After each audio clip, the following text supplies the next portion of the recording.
I can hear you now. On Okay. your on the screen of the council meeting, it occasionally mutes itself. So I'm just making sure that I just want to make sure that the meeting hasn't been going on or that haven't been missing something here.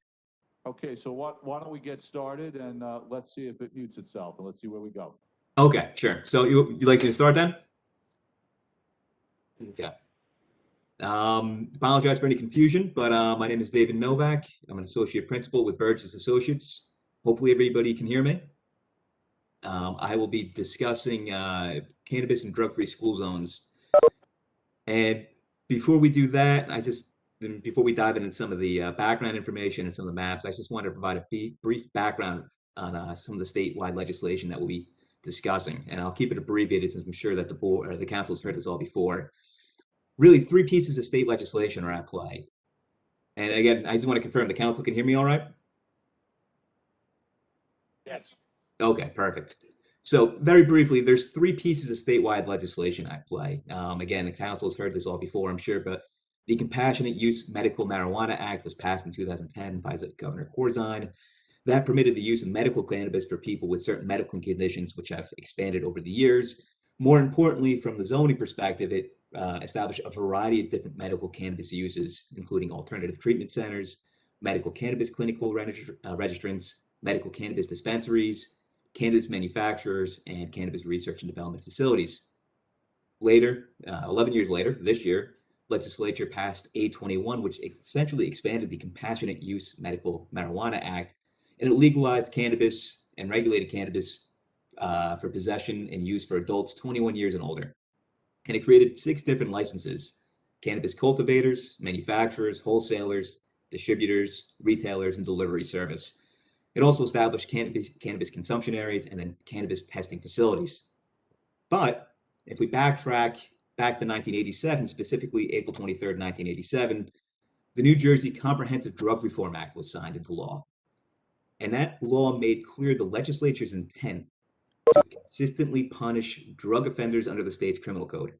And specifically, it made distributing, dispensing, or possessing with intent to distribute a controlled dangerous substance or a controlled substance analog while on school property used for school purposes that is owned by or leased to any elementary or secondary school or school board or within 1,000 feet of such school property or school bus, or while on any school bus, a crime of the third degree. And that 1,000-foot buffer that we're talking about in that act is commonly referred to as the drug-free school zone.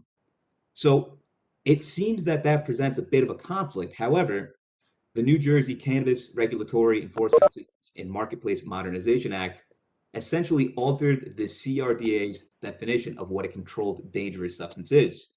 It now excludes regulated, and that's the key word here, regulated cannabis and regulated cannabis items.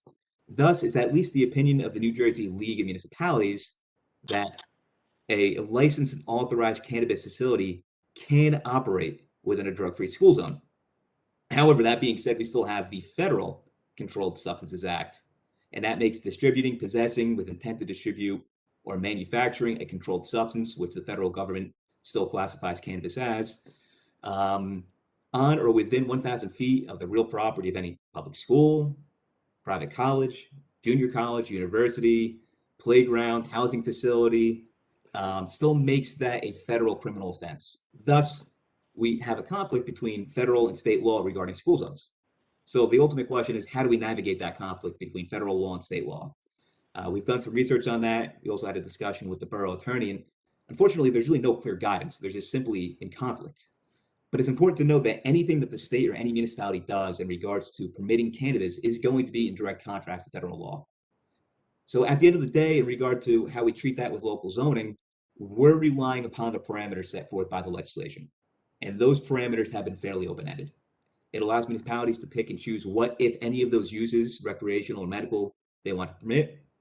It establishes that, interestingly enough, a cannabis retailer's premises cannot be located in or upon any premises which operates a grocery store, a delicatessen, indoor food market, or other food engaging in retail sales of food, or in or upon any premises which operates a store and a license that permits the licensed retail sales of alcoholic beverages.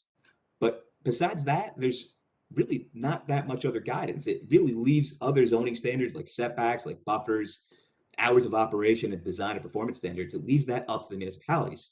So in regard to buffers, specifically buffers from school zones and schools, I've seen the gamut. I've seen some municipalities, and granted, there have not been that many that have really taken the plunge into recreational cannabis zoning, but I've seen some not include any buffers for cannabis uses with schools. I've seen other municipalities rely upon that drug-free school zone measured from lot line to lot line, maintaining that 1,000 feet. And I've seen other municipalities use a decreased buffer, whether it be from building to building, or in the case of, say, Jersey City, from door to door. The latitude is really up to the municipality. So with that in mind, we did provide a series of 5 maps to the council. Hopefully everybody has that. And I'm going to try to share my screen, and hopefully it will not lead to any catastrophe. Let me try that now.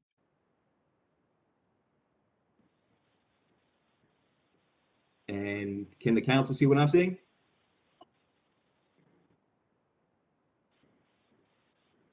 I'm going to hope that that's a yes. So map 1 provides an overview of the borough's primary commercial zoning districts. That includes the B1 district, the B2 district, the C district, and the N1 district. In map 2, we provided the location of the borough's schools. And hopefully you can see my mouse here, but when we originally did this analysis, the location of these schools was provided to us by the borough. After discussing this with the borough attorney, we also included the Spring School, which is located in the northerly portion of the township, or of the borough, pardon me, immediately adjacent to Cresskill. We included that because apparently it does provide some elementary services. So we included it just for a more conservative approach. And as shown, if you take those 1,000-foot buffers from these schools, it essentially encapsulates the entirety of the downtown area. It does leave 2 small portions of the B2 district unencumbered. That would include a small portion located along West Clinton Avenue, right next to the municipal property and Froggy Park. And it leaves a smaller portion near the southerly portion of the borough, right next to Englewood, along Serpentine Road. If I go to map 3, that should provide a close-up of the downtown area. And again, you can see that those school zones encumber the majority, if not nearly the entirety of the borough's downtown area. Now, maps 4 and maps 5 are really just for demonstrative purposes only. It's simply an exercise, and it's not necessarily a recommendation. It's not necessarily a suggestion.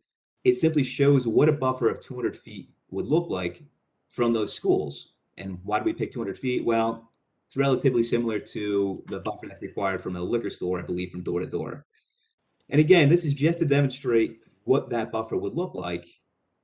And if the borough was to ultimately decide to permit these types of uses, the borough can establish zoning and design regulations which they think are most appropriate. So again, this is really just more for demonstrative purposes, really to demonstrate that if the borough wants to permit this type of use within its boundaries, it can adjust what they think appropriate buffers are from its schools.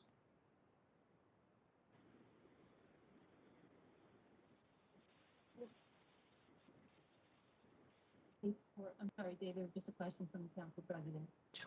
So page 4 is showing if it was a 200-foot buffer similar to the regulations of liquor store. What would it look like? I think the question was that map 4 and map 5, they show the 200-foot buffer, similar to liquor stores. That, yes, essentially, yes. I believe that the liquor store regulations are more from door to door for the purposes, though we took that 200-foot boundary from the actual boundary line of the school property. Thank you.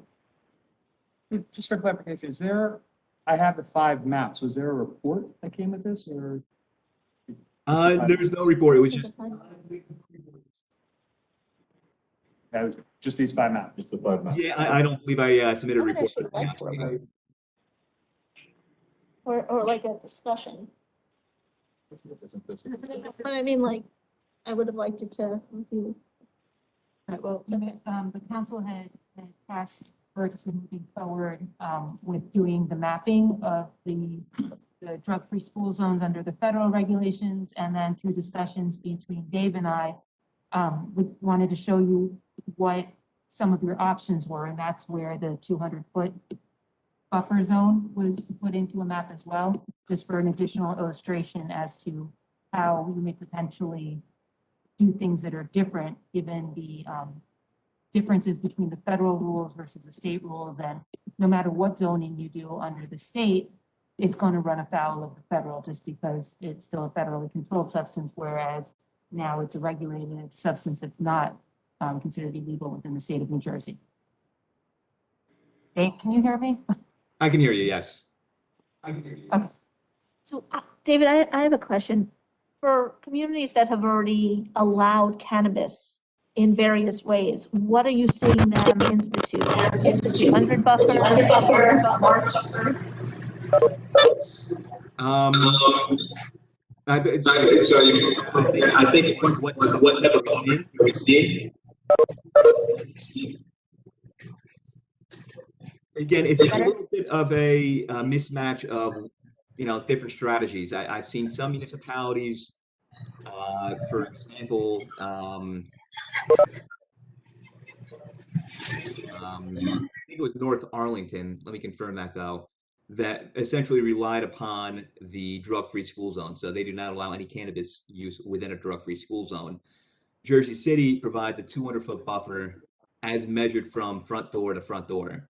Rockaway Township, which permits both medical and recreational cannabis, establishes a buffer of 200 feet from any school as well as from any daycare center, of 200 feet measured from building to building. So the strategies have been slightly different, but some municipalities have incorporated that drug-free school zone, others have not.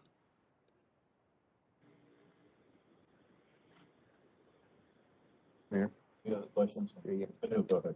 I don't know if you covered this, but, were there any regulations regarding religious institutions or religious buildings? Not in the state legislature. It's really been open-ended. I believe Rockaway Township did establish a 200-foot setback from any house of worship. But again, that is something that if the municipality opts to go for this type of use, I believe that they would have the latitude to establish that type of buffer from a house of worship. Go ahead, Brian. What was that? Adam's next. Brian? Yeah, so thanks so much for putting this together. I incorrectly was under the expectation that we asked them to give recommendations on where they would place this if we wanted to place it. Mhm. So as was laid out, there's 6 different versions. Personally, I think we should be doing all 6, but maybe we evolve it. I think what we need to get to is very quickly. So the good news is that we know there was it was very important by the end of August that we got to a date, such that now it's on our timetable. We could decide to do it tomorrow. We could decide to do it 200 years from now.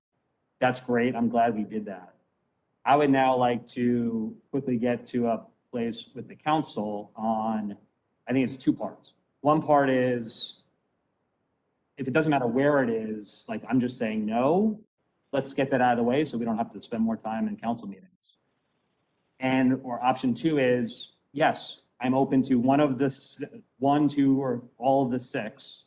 And then we need to task somebody with saying, where is the best place to put these things? So we get a general sense, and we can get a sense from the council on, yeah, I'm not going to put it in front of mom's school because, it's probably not such a good idea, but we put it somewhere else. So very specifically, what I'd like to ask the council is, let's take a call if they're ready on, look, I don't care where it's placed, I'm saying no. If there's not a discussion, we could be a lot more efficient with our time, right? Does that make sense?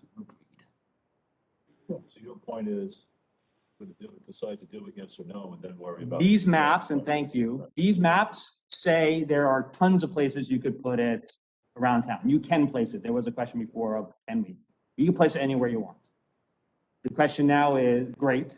The question now is, does this council want to look to, again, I know the one we hear and talk about the most is the retailer, because that's in your face. Like you see that, you can walk into that store.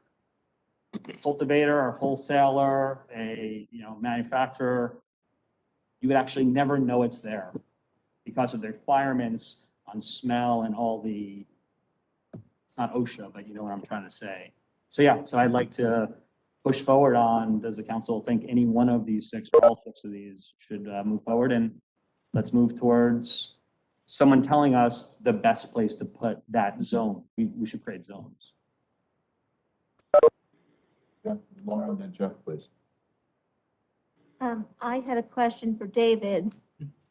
What are the restrictions near residential right now for state and federal? Because we have residential and are looking to have residential downtown. Does that change this analysis? I don't believe it does, no. At least from a legislation perspective. So again, looking through the legislation, there's really no parameters about how far you need to be from a residential property. Again, that discretion is entirely up to the borough. So again, in a zoning ordinance, if the borough would like to permit these types of uses, but they want to separate it from, say, single-family zones or single-family properties or any type of residential property, that's something that could be incorporated into a ordinance. Now, obviously, as you bring up, there are residential units within the downtown area, so that would be a discriminating factor. But again, I did not see anything in the legislature that would dictate how far you need to be from a residential property. Specifically because if you think about urban communities that have seen the largest rates of arrests due to cannabis, a lot of those are going to have commercial and residential mixed together as well. So the legislature just wouldn't know how to work with that. But that being said, the borough has a discretion to come up with zoning parameters for distances from residential properties.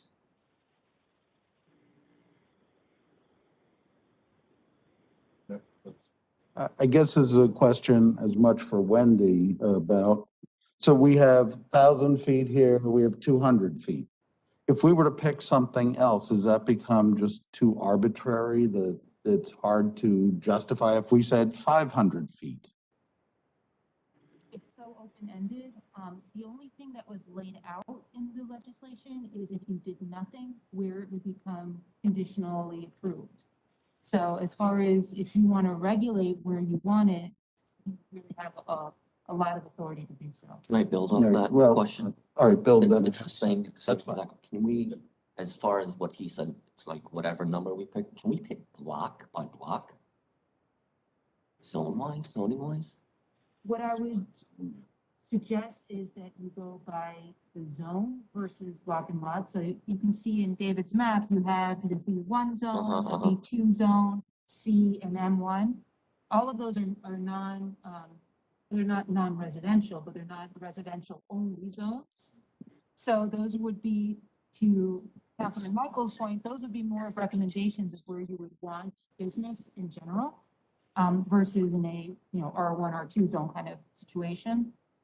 But you really have to think about what it is that makes sense for the borough, if this is something that you want to move forward with, and which type of license makes sense in which location. Or which zone, I should Correct, say. that part, yes. So my second question, David, I guess it's for you, is I see the spring school here, but for example, not the Lubavitch on the Palisades, which operates a school. So are there certain schools that are excluded from this? In terms of statewide legislation, we were looking at any type of elementary or secondary school or anything with a school board. So if that school is elementary or secondary or has a school board, then it would count and be included in the New Jersey Comprehensive Drug Reform Act. The schools that we originally, That's at least a K-8 school, I believe. then I would probably include that in the analysis as well. Yeah, we were not aware of that. Yeah, we missed that one. Oh, I see. Cheshire as well. It's down on the border. Honestly, I thought most of the school was in Englewood, not. But it's another one that's, David, it's on Engle all the way on the border, I guess southeast, corner of Engle with the border of Englewood. And I'm sorry, the name of that one is? What was the name of that one? Cheshire. Cheshire. Can you spell that? Keshatr? Correct.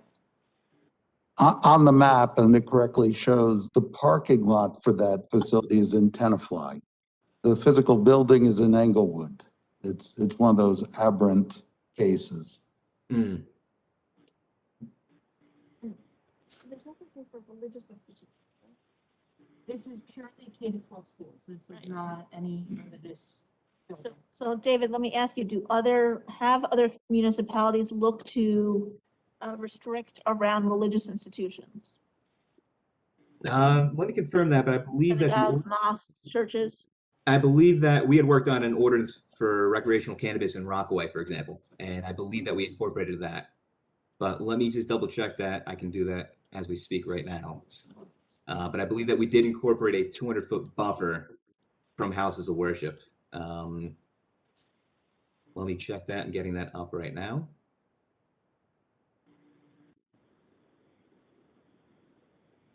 Then we added a lot more buffers. Yes, so we established in Rockaway a minimum setback of 200 feet from any cannabis use from any public or private school, house of worship, childcare center, or daycare center as measured from building to building. So yes, you can absolutely, the municipalities are doing that, and you could incorporate that type of setback and buffer. Other questions from council members on this topic? Go ahead. So we have the JCC, and is that considered a school? The Greek church, the Armenian church, any of this? There is no non-residential zoning anywhere around them, so No commercial zone, but there's no place that you would zone for business. go ahead, Vinod. Well, there's also the a church on Magnolia, which I guess abuts residential, but it's also 200 feet the other way would be possibly Correct. commercial.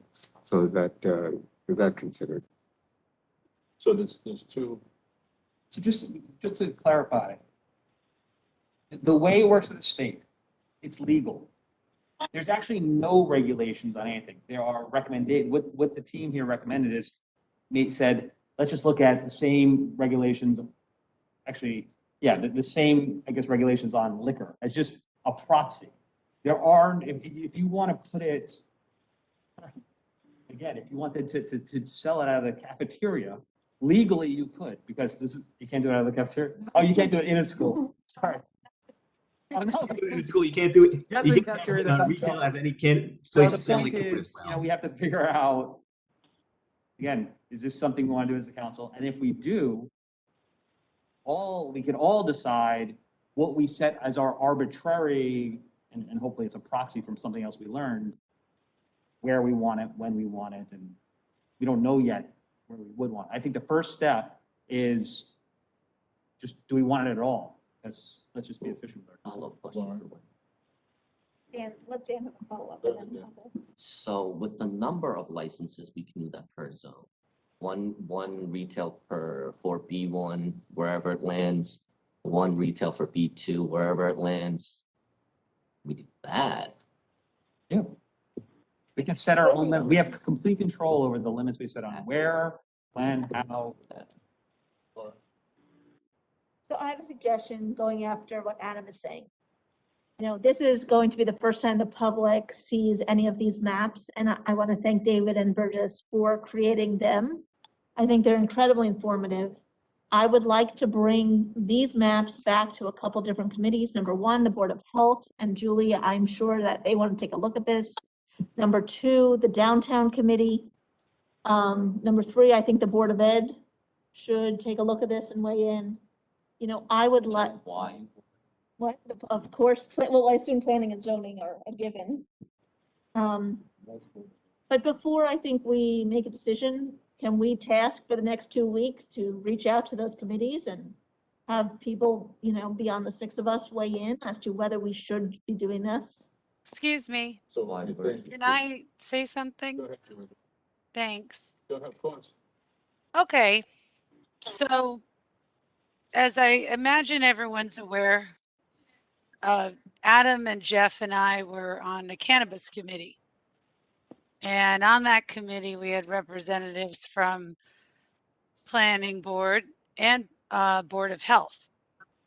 And we solicited feedback from the community as well. And in addition to the feedback, and this was discussed at many meetings, after we decided to get the ordinance written in time for that deadline, we decided to commission Burgess to see where possible placements would be if it went in that direction. But I have to say, and I'm going to remind everyone, we had gotten feedback from community. Overwhelming majority of the people who wrote were not interested in it being sold in town.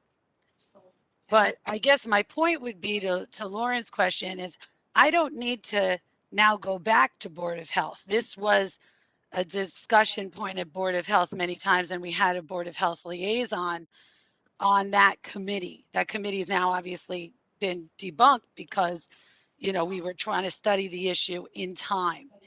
So I don't see what more due diligence can be gotten from continuing to talk about this issue, at least to Board of Health. I can absolutely tell you where Board of Health came down on this. And then, as you all, you know, more than welcome to reread all the feedback from the community. But we had planning board people there at Jeff's request. But I don't want anybody who's on the call under some impression that this has not been a studied issue. So that's all I wanted to say about that. Okay, there's two main fundamental questions here. Is, do we want to do anything with marijuana? I mean, 6 choices. And part of that is, a subset of that first question is, you know, all the original conversations were around the issue, what kind of Julie alluded to was retail sale of marijuana. And Adam and Lauren kind of pointed out a little bit, well, maybe we don't want retail sale of it in Tenafly. I'm not saying that's a decision, okay? Just saying, what if we didn't want retail sale, but we said a growing facility, indoor growing facility is okay. Now, we could potentially have a very different set of responses from the community as to whether that was acceptable or not, right? Because we've already covered the Julie point, whether retail is really the right way, maybe it's not.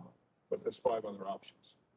And then if we decide that one of those 5 other options potentially makes sense for the community, then we can get into the details of where would we put it, right? Because that's really a far lower secondary question, because there's no point in thinking about where we put anything.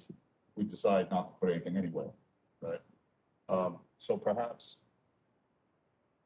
what I would suggest to kind of move the conversation forward is to either reconstitute a new committee to study this with council members, or use the same ones to talk about what are the ideas of the other, what are the thoughts around the other 5 concepts, and not the retail sale.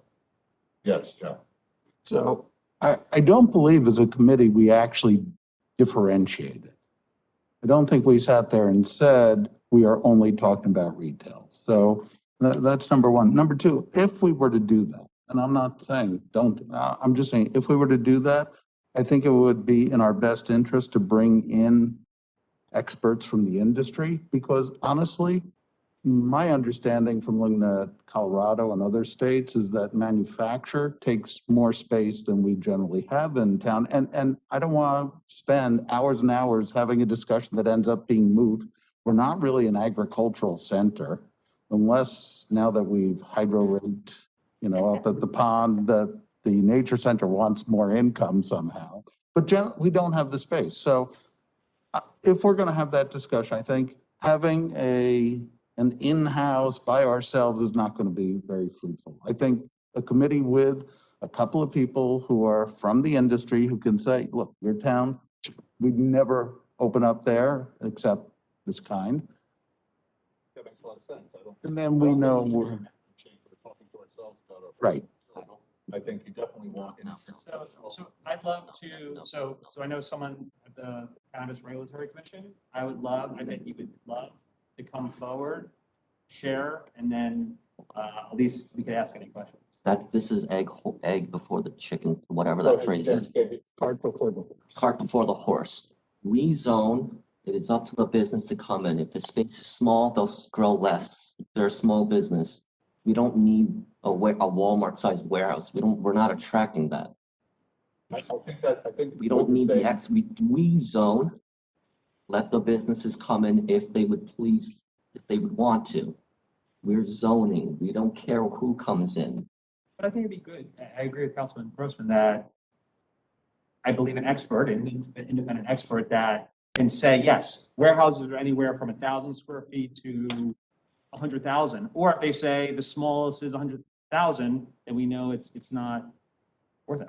Look, I know because I've actually been in cannabis manufacturing facilities and warehousing facilities. It's amazing. Literally, it's smaller. It's half the size of this building. I've actually been in it, but I totally am okay with at the next meeting, I can see if we can make it happen, because I don't want to delay this. At the next meeting, have them come in, answer any questions, and even if there are a couple of questions, if you guys want to send in advance, we could send in advance. So we get a sense that, yeah, we literally don't have the room. I'm almost certain that's not the case, but we could get an expert to come in and tell us that. The meeting's on the 19th, it's in 2 weeks. In that same time, I'd ask that the council parallel path, if there's anybody else they'd like to talk to, or committees or people, and then we have a sense of where we are at the 19th on what's possible. Makes it worse. Go ahead, Jeff, please. So the only other thing I want to add is that the opening comment on this is that we had the gun to our head for August and we operated. What? And now the gun to our head for the August decision to have the first ordinance under pressure Back in August, yeah. back in August. We don't now. The recommendation actually to the committee had been, not from the committee, but to the committee had been, let's see how this plays out in other areas. And now all of a sudden I feel like we're gun to the head and I'm not sure why. I don't mind making decisions, but why are we putting these very, very quick deadlines? It almost makes it so that we can't see what other communities are doing or do due diligence on our own. And so I'm not against it, but I am more for following the recommendation of let's see how this is playing out in others, because I don't want to be the one that's setting the course and figuring out all the things and then having lawsuits saying your zoning is not right and you're going to be taken to court. That's all. My goal is not to accelerate or force or put any more guns to the head. I believe that, and maybe it's untrue. I believe the council has preconceived notions on what it is. And if the answer is, look, and again, the answer of, look, I want to wait a year or two, because remember, it's going to take another year before this happens and someone literally sets it up. So I totally respect an answer of, look, I want to wait 2 years. That to me is a completely legitimate answer of, great, now we don't have to talk about it anymore for another year until we see how it goes. If that's 4 out of the 7 members, I'm totally cool with it. If it's the opposite and no, we have to look into it, it's going to take us 6 months to get someone to look at where their locations, even once you get locations. I don't even know the process of reopening, allowing it. This is still not going to happen for another year or 2. I'm okay both ways. I just want to, I guess my feeling is check it off the list of, we don't need to talk about it for another year or 2. Because I did think that there were at least a couple of people on the council that wanted to get through the August deadline, but was actually eager to take a decision, again, one way or the other. And that's my only objective. It's not we're not building it tomorrow. It sounds like we're simply in the educational phase of learning what's going on. That's wrong. Sorry, can I ask David a couple more questions? Is that okay? I know we have him here. I actually want to go back to retail. Yeah. So, I've heard from some businesses that are interested in opening here and in close by communities that have reached out and said, when is Tenafly going to pass this? Is Tenafly going to pass this? So if a business comes up and we don't have a zone, right now they can't come in. If we zone, so let's just go to the map that's the largest, which is, I think, map 3. If we zone like the tiniest little areas on map 3, because that's the widest 1,000 feet around any school. If we zone, only 2 or 3 streets, does that put us in a position to get sued? And we just say, you could literally be on these 3 streets or don't bother? I'll also see what Wendy has to say about that. I don't think it necessarily puts you in a position to get sued. I think the legislature, the legislation was so open-ended in terms of what zoning requirements you can put in, that if you put a 1,000-foot buffer, and there's only slivers of property that are available, it just makes it an ineffective zoning ordinance. I don't know if that necessarily opens you up to litigation or not. I don't think this is something similar like, I don't think this is like a First Amendment issue like I mean- adult use would be. But Wendy, I don't know if you have any different opinion on that. 'Cause look, you can literally only zone in like that little blue, that little blue, that little blue. Well, no, what you would do is basically make it in whatever the zoning, is for that area, it would be a conditional use so long as it's not, within 1,000 feet of the school, et cetera, et cetera. So it wouldn't be that you're zoning for the street, you would still be zoning for the zone. But you would have though other that zone doesn't- restrictions in place. Even though that zone doesn't really exist. You could always create a new zone. Okay, Have another question? well, I'm just trying to figure out in terms of retail, in terms of retail, if you look at the maps 4 and 5, we have then an open zoning in the heart of our downtown. I mean, how would you do an overlay zone and say like on B1, let's say in map 5, on B1, we would then create a zone within B1? I mean, how does that work to then zone retail? Let's say we want to go extreme, put a cannabis shop right in the heart of our downtown. How would that work in terms of zoning? So I believe the easiest way, which might not necessarily be the best way, but the easiest way to do it would be to just amend your B1 district to permit for cannabis retail uses. And that way it would be permitted anywhere in your B1 district, including in the heart. Regarding an overlay district, it's an interesting idea, and it's something that we had originally considered for Rockaway. The township attorney there was a little bit hesitant about it though, but I don't know if I see any impediment against an overlay zone, provided that, you may need to do an amendment to your land use plan to, recognize such an overlay zone. But Wendy, do you have any thoughts about an overlay zone? I don't know if there's any necessarily impediment to doing so or restriction for it. Well, it would almost be the same as what we were discussing before of the conditional use. So the overlay would only come into effect if certain conditions are met. Yep.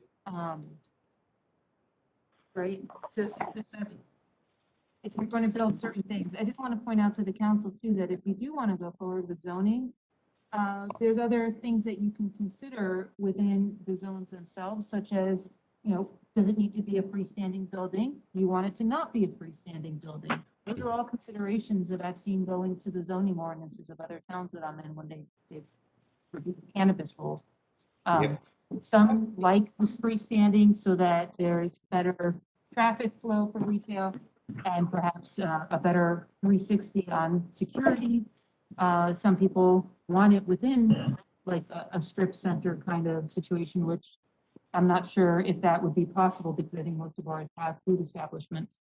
So those are other things that you would want to consider if you do want to look forward to retail. And we also included in the Rockaway ordinance Educate provisions ourselves regarding. about- Oh, I'm sorry, Matt. I think, Yeah, consent. David, can you repeat yourself? Oh, sure, yeah, I'm sorry, I had to interrupt. Within the Rockaway ordinance, we also included provisions regarding noise generation from any outside generators. We included hours of operation limitations, provisions that any type of operation needed site plan approval in front of a planning board, reviewed by the police department regarding security protocols. So you can get fairly detailed in the zoning ordinance regarding what type of design or bulk standards or other site plan provisions that you'd like to include regarding those uses.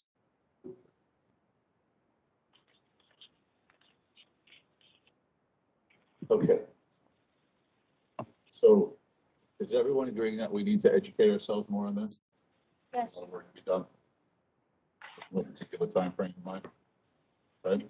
Can we at least give tasks that have, so we move the process a little bit. So what I think we should do is we should have a substantive committee of the council members to start gathering information, educating ourselves.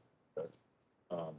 So do we want, we get 3 members who served on the first cannabis committee, do the other 3 members of the council want to be on this one? How would everyone like to handle that? That may perhaps be the fairest way of doing it. I think I'm fine with the existing members if they want to continue the process, only because they, obviously know what's already been discussed, rather than repeat the same discussions. Like, I don't think Julie wants to go back to the Board of Health and start this again when we know what the Board of Health Well, position. we're asking different sets, I understand. this is a lot of education having to happen here. What, I'm still. We're not- Just 2 or 3 questions. What's the education? None of us know what a cannabis facility is to manufacture. Right, so we need to have, before anyone can make an intelligent decision about whether to allow or not allow any particular aspect of this, they have to know what they're discussing.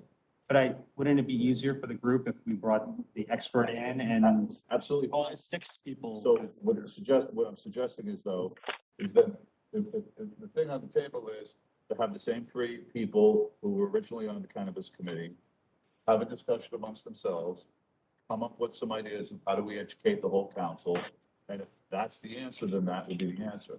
If it's a different answer, then so be it. But that's how the process starts, with everyone getting educated on this topic. You know? Yeah, or if somebody doesn't want to be on the If somebody- existing, then they can say and You want to be then. on it, Renew? That's cool. Yeah, you had your hand up? Okay. For me, what I'd want to see if we're going to go forward is, I'd want to see the option, if we say yes, what does it look like? The option, if we say no, that's an easier one to do. But if we say yes, what does it look like? Well, And then we make the decision based on the reality of what we're able to do. I think you already know what happens if you say no, and that's where we are. Then nothing happens and this goes away. But now that we know where we could possibly put it, how we want to zone, what is the best pitch if we said yes, what does that look like? And then we can make an educated decision whether we vote it up or down. But I don't want an amorphous thing. I want here's what it would look like if you say yes. Can we get the sample ordinance zoning? Can we get the sample zoning ordinance from all the examples that David gave us? Sam, We can find. Sure. David, can you get us the sample from Rockaway, please? and Jersey City. Absolutely. Welcome. Jersey City, Because Rockaway, everything and I'll else see is any other ones that we found. Okay. Yeah. Yeah, go ahead. Yeah, I think we need to move on soon. Just to Councilmember Dayton's last point, though. Look, it's not, here's what it would look like. It will look like, we need to remember, and I think Councilmember Park's been making this point, whatever we want it to look like. What's the It's a blank slate. It's not even a recommendation. It's whatever you want. Do you want it near churches? Do you want it away from churches? Do you want it near residents? Do you want it away from residents? The zoning is actually very fluid in that sense. You have an unlimited number of options, which is probably what's making it hard for us. So no one's going to be able to present you with, here's what it will look like. It will look like whatever you want it to look like.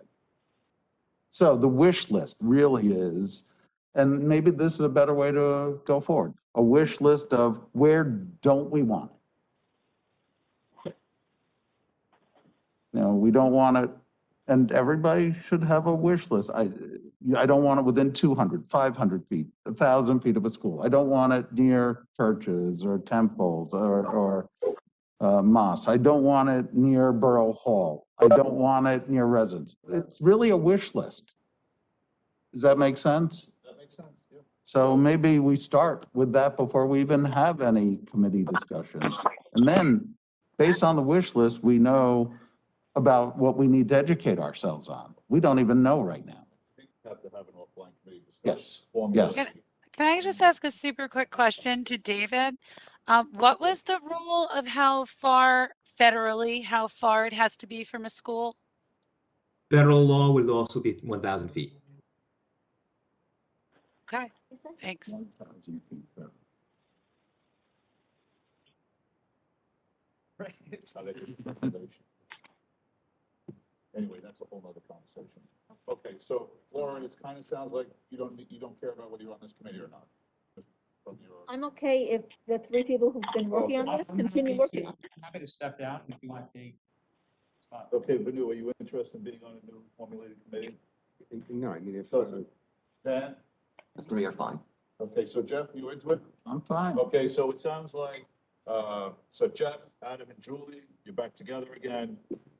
Have conversations offline about how do we educate it? What's the way to have this conversation the best way? Okay? Okay, all right, wonderful. Thank you. Thank you. David. Thank you, Thank you all. Have a David. nice night. You're welcome. Thank you, David, for being here tonight. All right, let's. No, my pleasure. Thanks for Okay, having to be me. considered,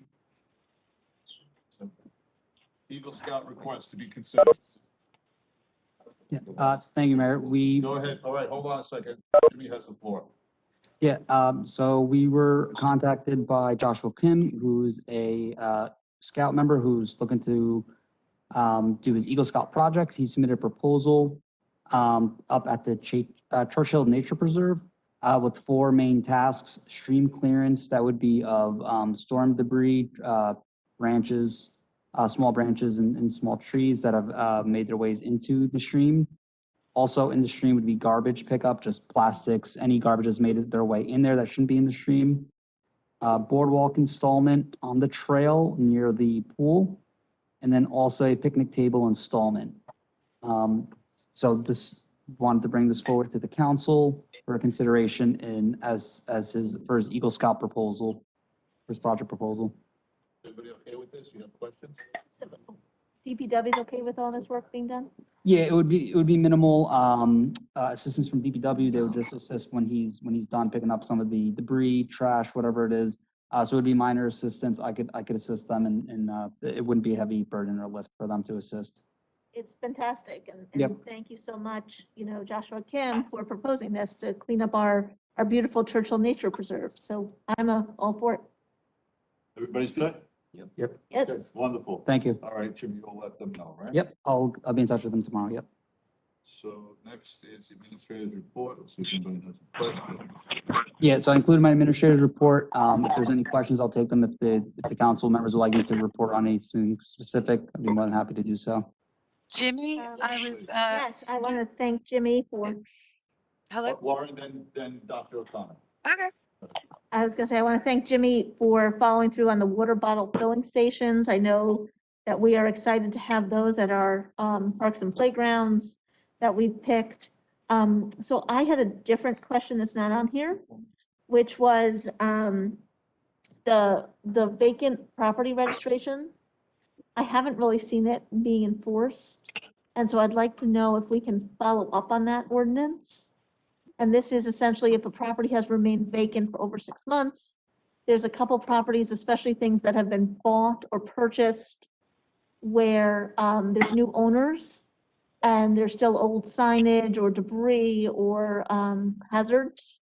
And so I would like you as the BA to follow through with some of, that enforcement. We sort of let it go for a long time, but I think it's now ripe to No problem. If there's get something, our community it's, cleaned up. yeah, no problem. If there's ordinance on the books, I could speak with building department and code enforcement. Thank you. No problem. Any other So- questions? So my specific question had to do with the three options that were prepared by Andy Hippolyte. I was hoping you could get him, the borough engineer, to come to the next meeting. You noted that on your administrator's report, if we'd be interested. I think he can come to the next meeting and field questions about the pool club property options.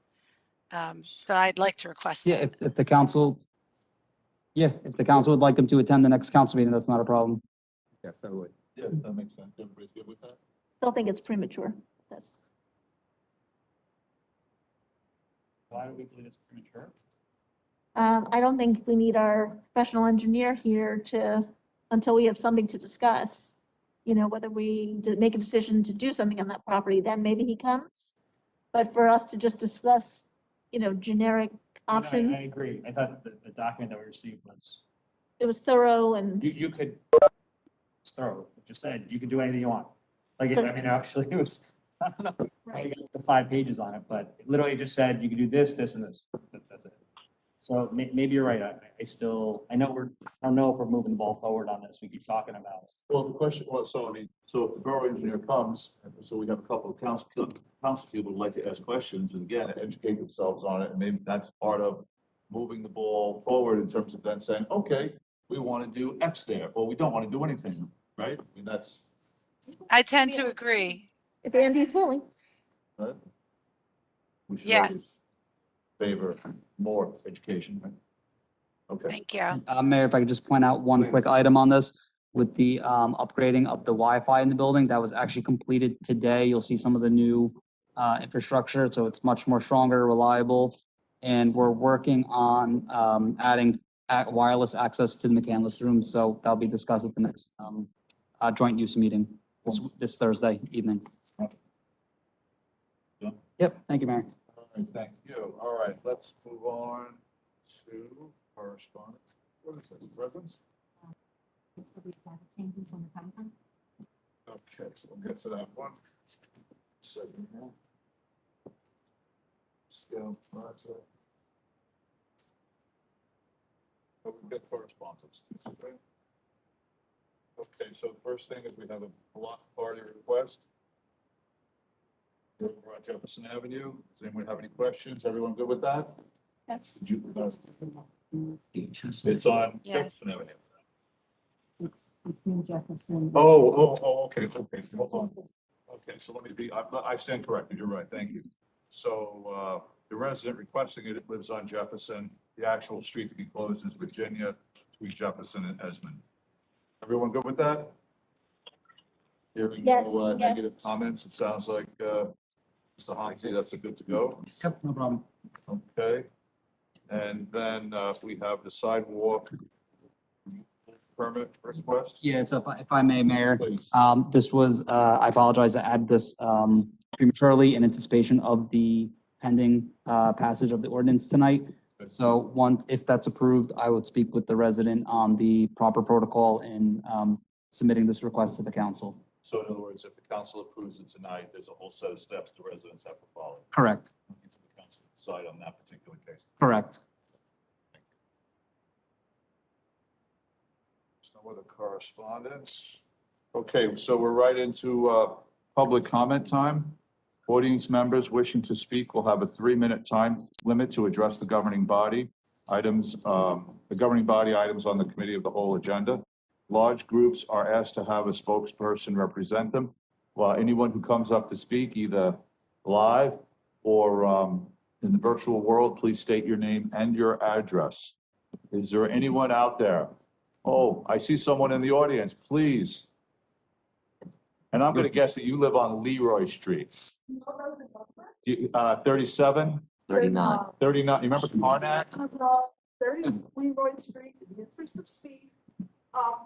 For the cannabis consideration, know that we were looking to educate yourselves fully. But there is an element of speed in the real business world. If we delay a business, legitimate business that we want in town, other businesses get an upward market. It is a real consideration, so I urge you to work with due diligence from some speed. And I, as a resident, not Chamber of Commerce president, really like the tax benefit that this facility brings to the Thank you.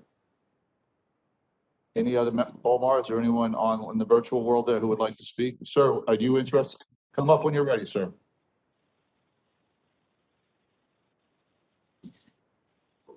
If you could be so kind as just to give us your name and your address, please. My name is Bruce.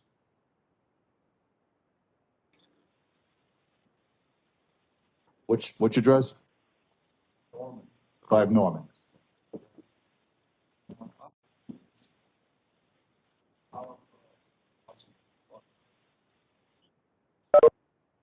Like to know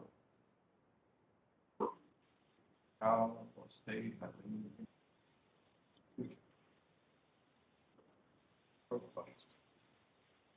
Yes. What side?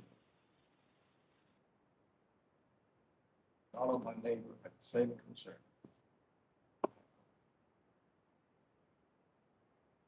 Been in this town for 22 years. The first time I have voted in my.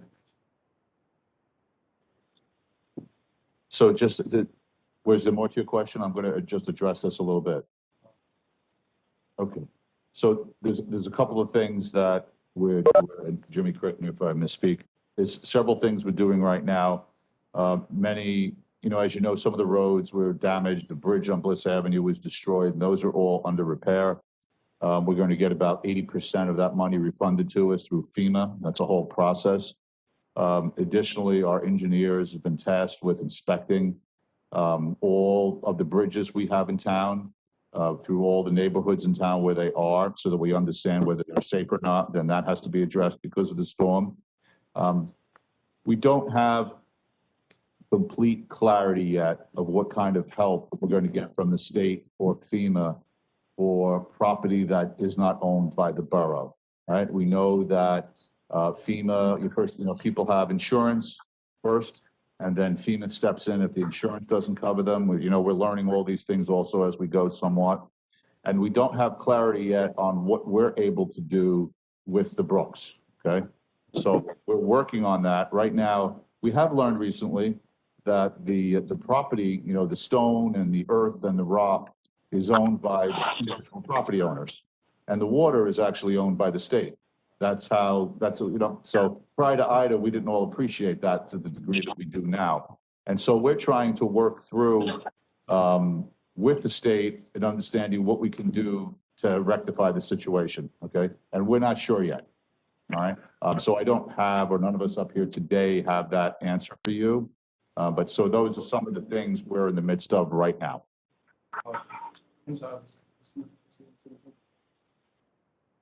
Since I live next to the creek, Right. I can tell you there was a severe erosions on each of the bank. Right. And there's a lot of trees, the roots are exposed. And another storm will reach can topple. Right. And all the trees are very tall, so 30 feet tall, large tree. If you go on a Norman Place, you can see it. Right. So some of the area has concrete bank. Okay, where it's prevent the further erosion, but a lot of places does not have. I can see my soil drop by about 5 inches from the time I bought the house. Right. Because of the erosion. So along the brook area. Right. Right. Okay, and those questions have to be addressed either by individual property owner or by the town. So I wanted to have a clarification as to, who is going to take a responsibility. If the town or the state is not willing to do it, do we have the rights to do it? Right. Okay, Jeff. Yeah, thank you for pointing this out. I live along another brook in town and had extensive damage. So what you need to look at, and it's the harsh reality, is where your property line is. See, I know my property line is the middle of the brook. So it's my brook. When I go to the town or the state, they say, nice, it's your brook.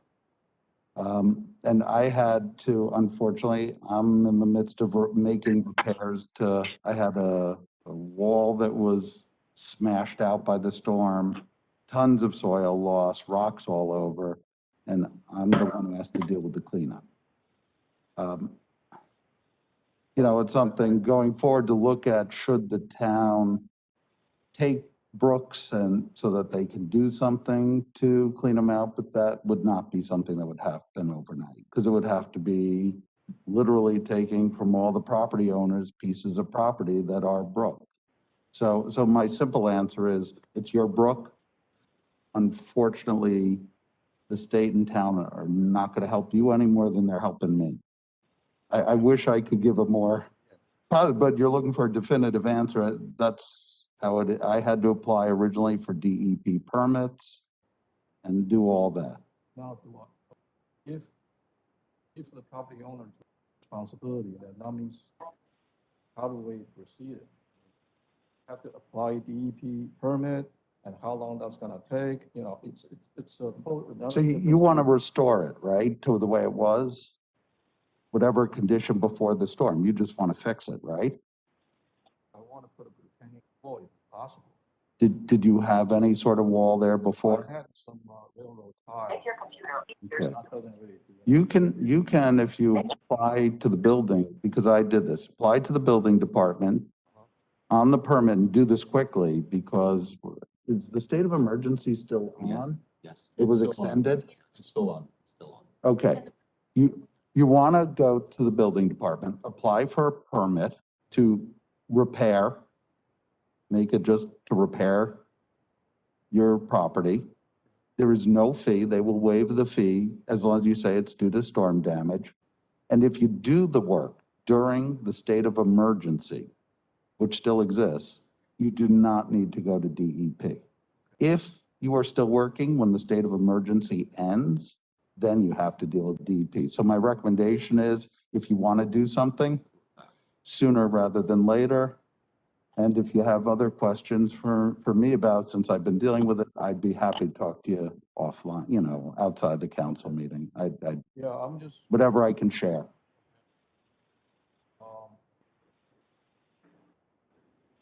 I need an architect to draw some kind of landscape. If you're not going to DEP, no, all you're doing is restoring to how it was before the storm is what your permit's going to be for. I understand you're talking about maybe retaining wall, but you can go build something up to where the ties were.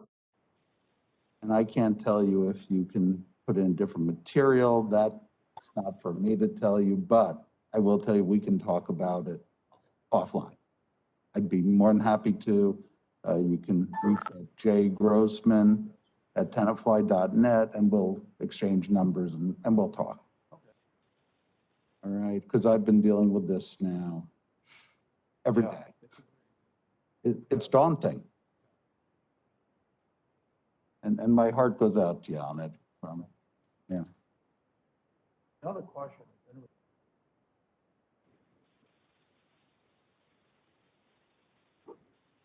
Overnight parking ban on the Borough Street, is that true, or is that the only? So I'll address that for you. So for years, the borough has not permitted parking from 2 AM to 6 AM Right. overnight. That's always been in effect. Correct. And when COVID hit, whatever, a year and a half ago or so, a lot of kids came home from college with their cars. People weren't commuting anymore, they weren't traveling. And so there were a lot extra cars in towns on driveways. So in order to just give the public some relief from that, because a lot of people had issues with too many cars, we said, okay, we're going to temporarily lift that overnight parking ban and we let people park on the streets overnight, okay, without asking for special permission. And so October 1st, a few days ago, we went back to the original rules where you can't park on the streets from 2 AM to 6 AM. Now, if you have a special circumstance where relatives are staying at your house that night, you just call the police department and say, we're going to have an extra car on the street, and that's okay. All right, I think even before the pandemic, the street, it's already used by the resident. Condo, right? Condo, right? Yeah. Yeah. Yeah, so that's not The condo on the corner. The condo on the corner, we did this a few years back where we moved them to Jefferson overnight, the parking lot next to Wells Fargo. Oh, That's the source of the question. Is that back into effect? in other words, can you park there overnight? Norman, on Norman. Permanent parking, right? We moved people, there was a complaint on Norman that the people at the corner were parking on Norman overnight. So we moved them to Jefferson, Franklin, To the parking lot there. yes. Right, they're able to park in that parking lot. Yes, Yeah, so overnight parking should be banned on Norman, yes. correct. All right, thank you. You're welcome, sir. Thank you for your time. Thank you for coming. We'll talk. Any, Franklin, Jefferson. any other members of the public here want to speak or someone online, but we need Omar back to check that out. What? I have to speak in? Oh, if anyone on the public would like to speak, just speak up, please. And give us your name and address. Omar, are you seeing anyone who would like to speak? I see no hands, Mayor. No hands? Julie, can you hear me? Yeah, yes, they can. Julie? Yes. Okay, so I'm just gonna, for the sake of the public, I don't want to miss anyone. If any member of the public would like to speak, now is the time. Raise your hand or just start speaking and identify yourself for public comment. Okay, all right, Omar, public comment time is closed. Thank you, everyone. All right, we're moving on to the resolutions. Does anyone have questions about the resolutions? And Jimmy, you want to talk to us about the stone purchase order? And do you want Jimmy to talk about the stone purchase order first, or do you want questions? I was just gonna ask him to talk about that so that in case people have questions about it, everything will be in there. Thank you, Mayor. We received a quote Friday, late Friday, for this capital project that was approved in this year's capital budget to fill the swim pool with stones to mitigate that hazard. So this would assist in accomplishing and finishing this project sooner. So that hence why would like to add it to the agenda this evening. It is through the ESCNJ co-op. This was at pretty much just slightly above the budgeted amount, which isn't an issue. But since it's on the co-op, we could purchase it directly through them. And it would include the purchasing of the stones and installation. And that's that. That's all budgeted. Correct. Correct. This is in this year's capital budget as part of the approved project. So this would that's outlining that and would be accomplishing that project and completing that project. So we budgeted 80,000. They saw that we budgeted 80,000. So They didn't see that. 1,000. No, they didn't see that. Through Andy estimating that the quantity amounts, it was roughly about that $1,300 over, but They saw it. My next Maybe. mayor will come back as a government contractor. It's awesome. If it It's makes like you- the greatest legal hoax. You're pretty young now. I'm on the way down. Okay, all right. Okay, Councilman Menon, then Council President Dayton. Sure, okay. And there's a couple of them that I just wanted to ask about. The first one is the third resolution, I believe, 374. There's a request for the going from 50,000 to 100,000 for the labor attorney. And I won't ask the reason why or questions or anything like that, but I remember with our previous labor council, we had, we would request the invoices to be provided. And I'd like to see if we can have those similar, invoices provided for the explanation and the justification, the detailed invoices. Are you asking for them at be in like a closed session council meeting, or you just want them distributed to council members, or have? Yeah, I mean, to council members, fine. But I'd like to, I think we should know what the, why 50,000 wasn't enough and why it has to go to 100,000. So I'm gonna recommend, so Jimmy, perhaps offline, you just create a process to deliver the information to the council and we go from there. Suggest something so they can have, whether it's quarterly, monthly, I'm not sure which is the best way. Yeah, I mean, is the request for year-to-date invoices from the labor attorney? Yeah, I think Okay, no problem. we need details. That's fine, no problem. Councilman Reeves just, why was it double what we thought was 100%? Yeah, I mean, I'd also like to see the. yeah, no, I could provide, I could provide that, and then also, there's just personnel, a lot of personnel things that came up, the various discussions and topics. We're also updating, one of the things is updating the personnel manual. So that has taken a considerable amount of time since it's 6 years or a little bit more, 6, 7 years outdated.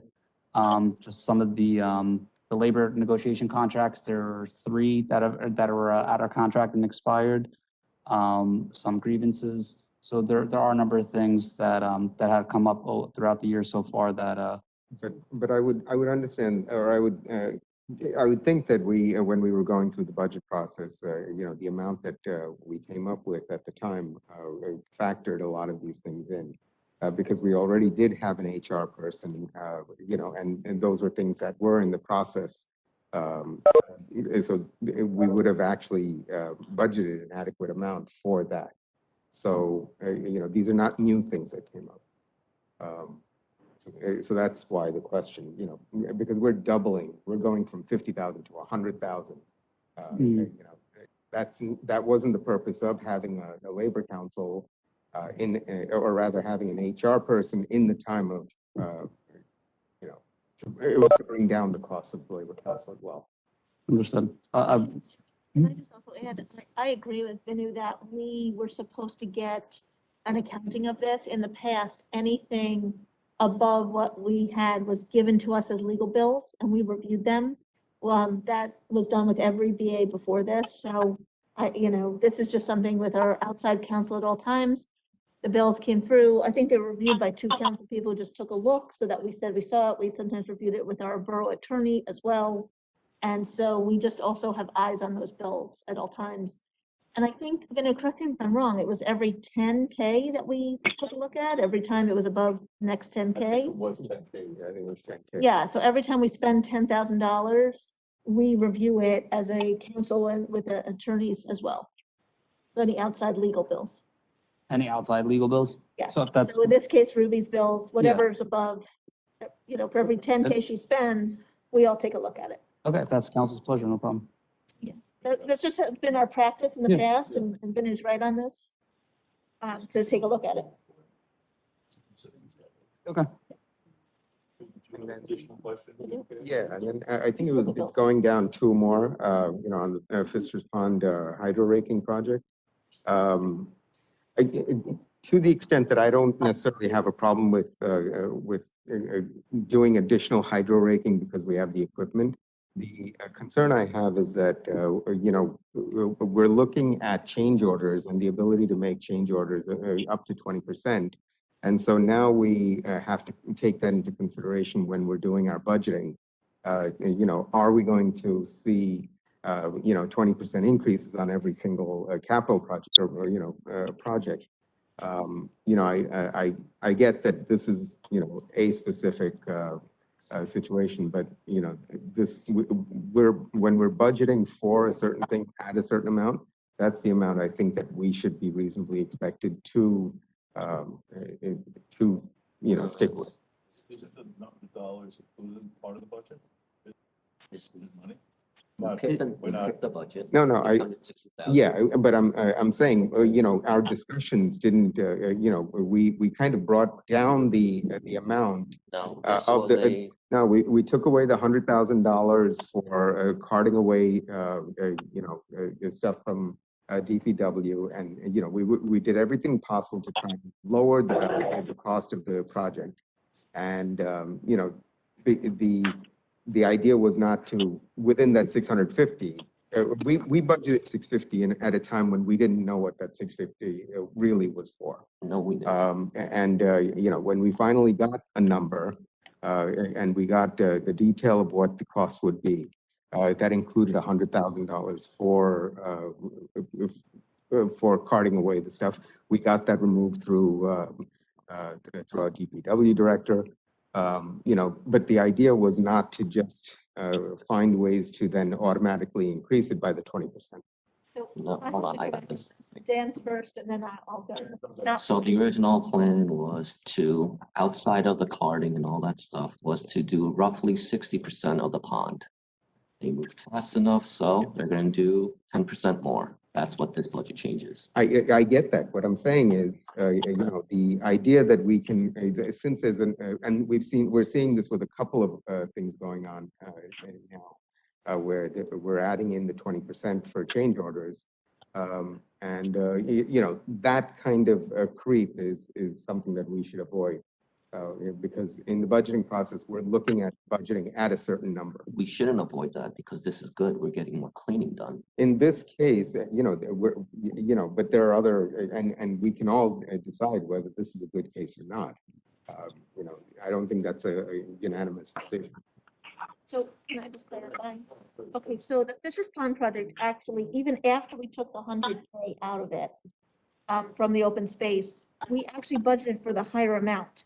But when we went to do it, what was the restricting on us is how much material we can actually move from there into the DPW and remove from the hydro raking within the time period.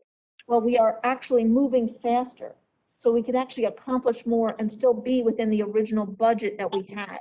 The 1,000 cubic yards was initially considered in our budget. We actually pulled it back, assuming that it would generate too much vegetative material and that we wouldn't have the time to do it. What we're finding is we're actually pulling out less and doing it faster, so we're actually efficiently doing this project and are then able to complete these additional 1,000 cubic yards or the 20% more of the hydro rate. And so this was always considered in the plan. What was pulling us back is whether we could realistically get it done. So if we're doing it so efficiently, that should actually be factored into the original cost, because obviously they're not doing as much work as But they. it's tonnage, it's not Right, something. yeah, it's I mean, no, tonnage of the- I get it's it, the okay. tonnage and the trucking, that doesn't change, it's just we're now able to actually accomplish more. So It's not a time and materials. Right, I know, I get that. Right, so what's happening is our borough engineers are coming back and saying, TR Winnegar is actually doing an excellent job for you. You've actually budgeted beyond this. We were conservative in our estimations, but we're recommending that you actually can complete more of this project. The board of the Nature Center would very much like to see this preserved for the Fisher's Pond as well. And I would strongly recommend that we pass this. I think they're doing an excellent job here. And we're not getting this equipment or these people back in our town for a very long time. It's so much more time consuming and expensive to bring them back to do additional work when they're already in the middle of the pond right now. So, so I'd like to pull this one out for a separate vote, if that's okay. And then just one more, the area in, the study area in Resolution 377. I'd like to just know a little bit more about that. You know, this came to me out of nowhere. All right, so we've got this development block. Hold on a second. Piece of land.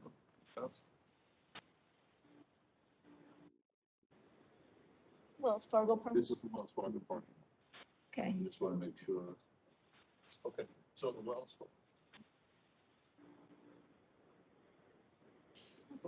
Technology.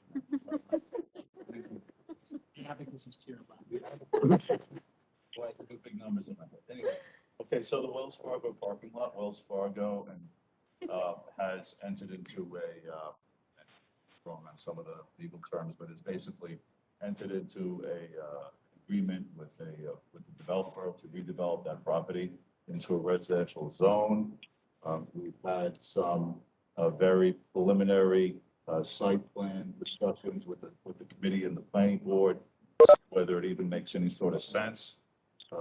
Planning board, site plan committee, myself, we think it makes sense to have detailed discussions with the planning board to basically put together a plan that makes sense, that would meet with the council's approval, would meet with the planning board approval, and go forward on it if possible. And so this is the first step with essentially, and Wendy, correct me if I'm wrong, we'll authorize the planning board to have these discussions. They're directing the planning board, they start studying. Directing, right, the planning board to set this in motion, to have the conversations, to see if we can put a deal together to develop that property. So at the moment, this is not, we're not doing anything in terms of is setting in place, you know, an area in need of redevelopment. In other words, is your question, are we making a decision to definitely do development there? Or change anything? Or?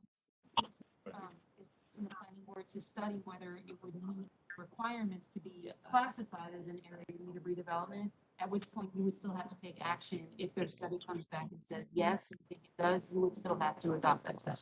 Okay, this is another one I'd like to have a separate vote if that's, So can I just say on this one, I think there's a trend now that each and every property is coming to us to get this in need of redevelopment designation.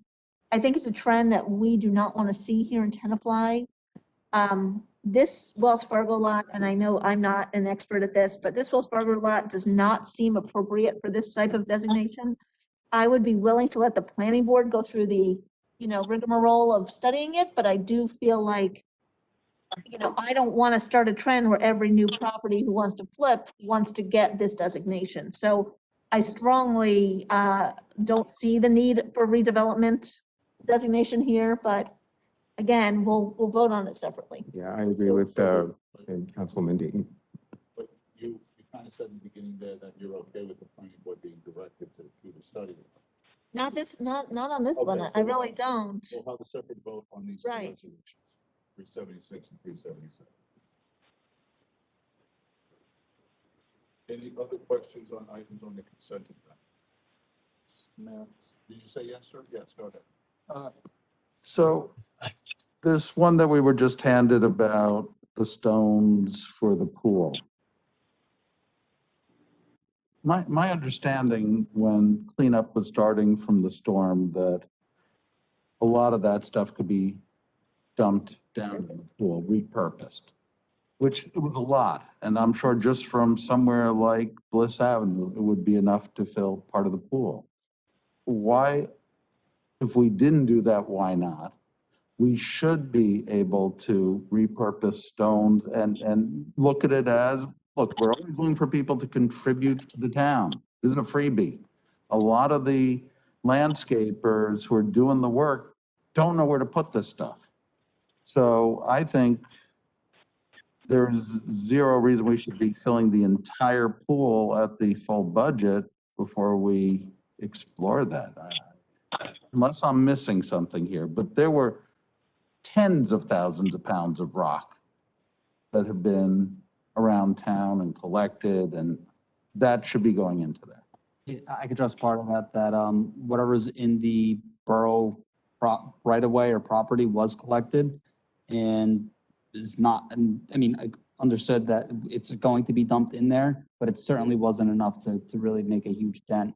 Whether the rock's on private property, that's a liability to go and pick up, but No, I'm saying, like, as I pointed out before, I'm having extensive work done. I had thousands upon thousands of pounds of rock that my guy who's doing the work, he doesn't really want to store it. If he were given the green light tomorrow, he would help contribute a freebie contribution. I'm sure there are tons of others because I saw how much it was. It's not even DPW having to collect it.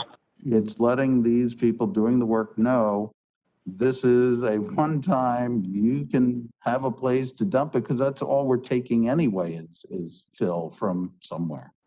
So we might as well take it from our own town and repurpose it if we can. See if we can. yeah, it's certainly something I could look into with the DPW director and engineer as well. To get the word out is really the key. Because it has to meet certain type of requirements of the stones and to make sure that, we get approval from, Andy says it's okay to do so depending on the types of rocks and stones. So certainly could be explored. Yeah, I don't think we're getting many different rocks for 80,000 than we have around town.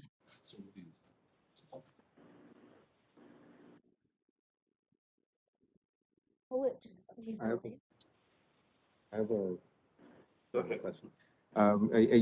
So in line with with the questions on this resolution, I'm just wondering, I'm sure the engineer did the work on looking into how much weight that property can hold, because it is along the side of a brook. And, the land is fragile, there's a lot of water that, can it sustain that a heavy a load? And then, and the I'm not an other, engineer, but I'm going to say yes, given that that pool was filled with water, which is very heavy that's true. Yeah, you're right. 50 or whatever continuous years. Right, okay, you're right. I mean, the second question would have been, what if it rains? You're right.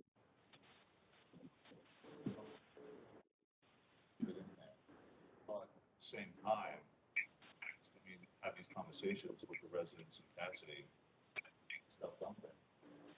So, right, maybe we have 25% of it, whatever the number is. Yeah, because also part of, sorry, go on. Get an estimate of how much money we don't need to spend out of the 80. Well, so after we get extra stone, people will be all right. We would have to know how much stone is coming to us. I'm saying what I would like to do is maybe see, Jimmy, if we could pay half, reduce the number in this resolution, and, you know, reserve for a finished job or something. Well, that's like completely arbitrary. We're just guessing.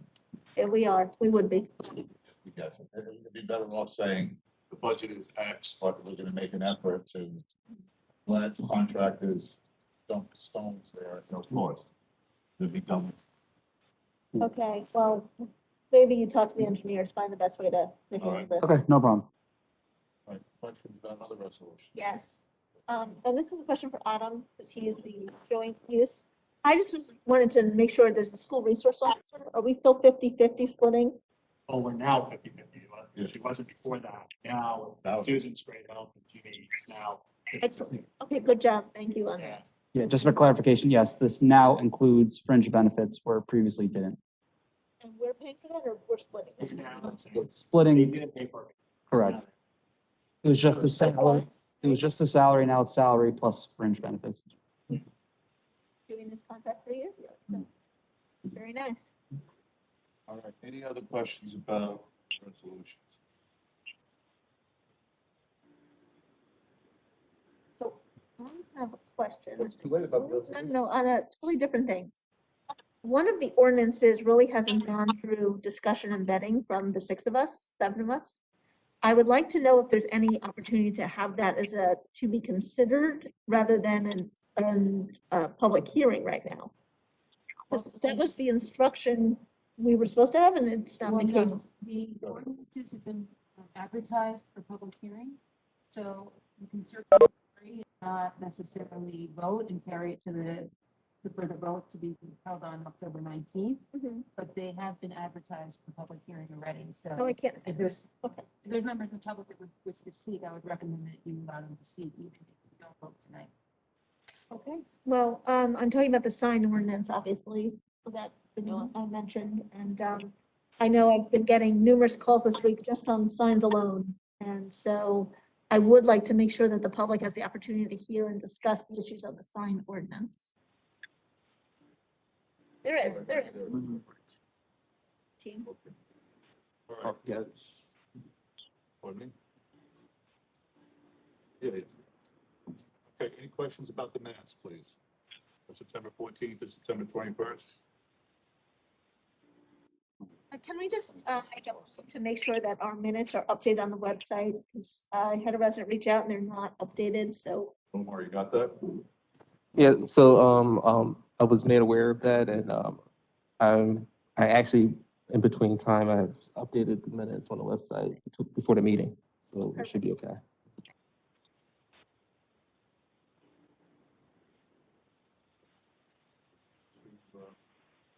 Was it the order?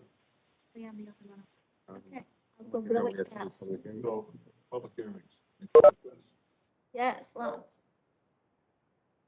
So can we talk about the sign ordinance? Is this the case? All right, so let's go to the sign ordinance. Gotta open it in the flow.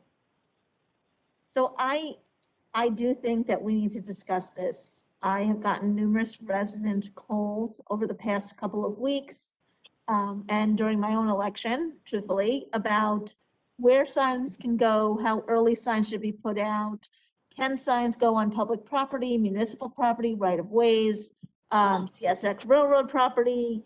I know currently there's some confusion, for some of the candidates in this election cycle about what's proper.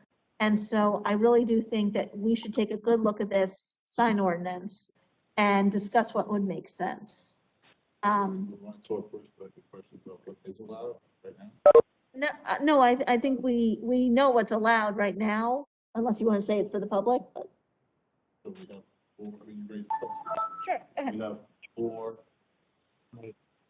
borough-owned properties in town that with permitting people are permitted to put signs up for events, organizations, elections, whatever. There's 4 locations that do that, you have to have a permit. So signs are not allowed on any part, are not permitted for any part of Tenafly borough property, okay? But that being said, people put them up all the time. And then, the zoning department goes out, the officers go out and, collect the signs occasionally when they get to them. It's not their only responsibility. And people put signs back up again, public property. That's kind of the nature of the election world, but there's only 4 locations that are legally allowed to put signs to get the traffic permit. In terms of the public property. So what I would like to recommend is that we establish areas or zones in which we include additional areas for signage and then ensure that signage in other right-of-ways does not happen.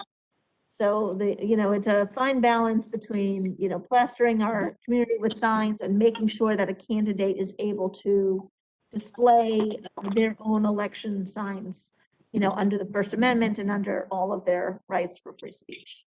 So You want to increase the location of public I want to property and increase, permits? yes, I would like to increase the permitted properties, how am I doing? Properties to more than 4.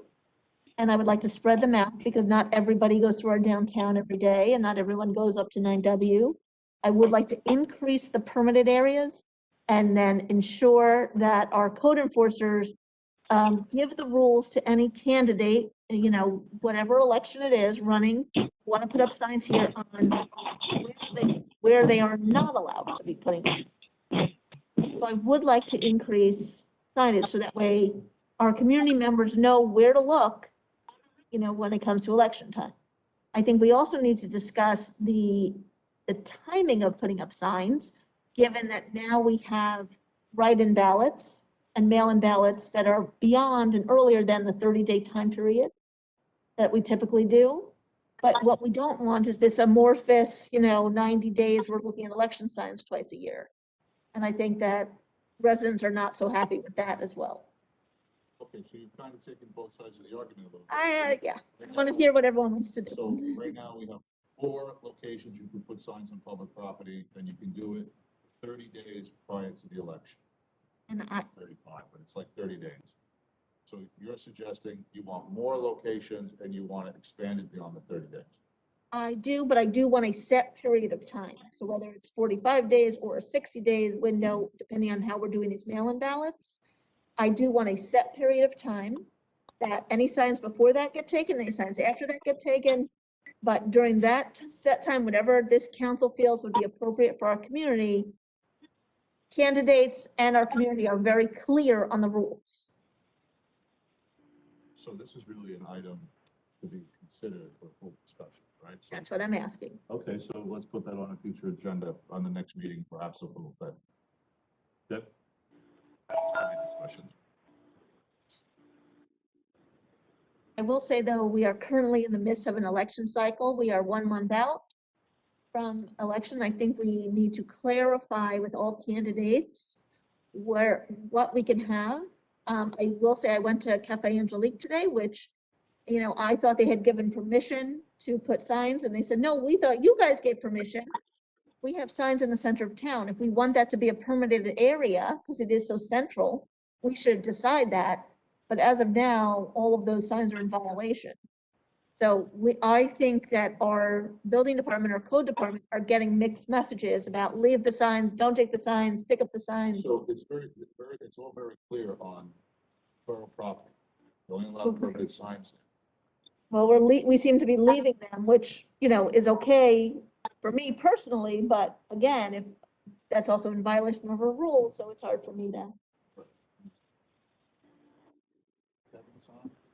So that's a lease You have to property. look to their lease. So it's- So I spoke to them and they said it's beyond their lease of their property, that it's actually the little area that's municipal.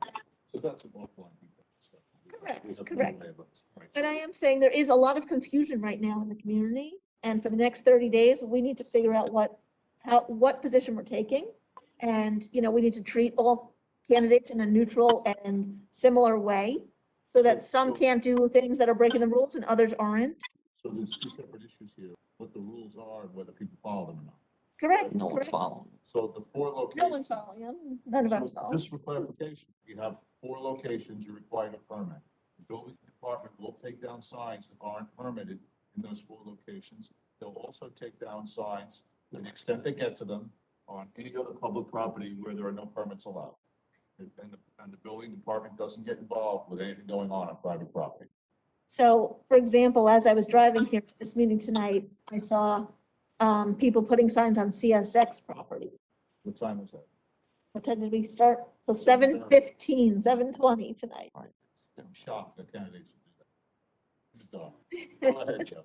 So the other thing, I mean, you mentioned private property, but technically the first 10 feet are right away, and signs are not supposed to be in the first 10 feet. Correct.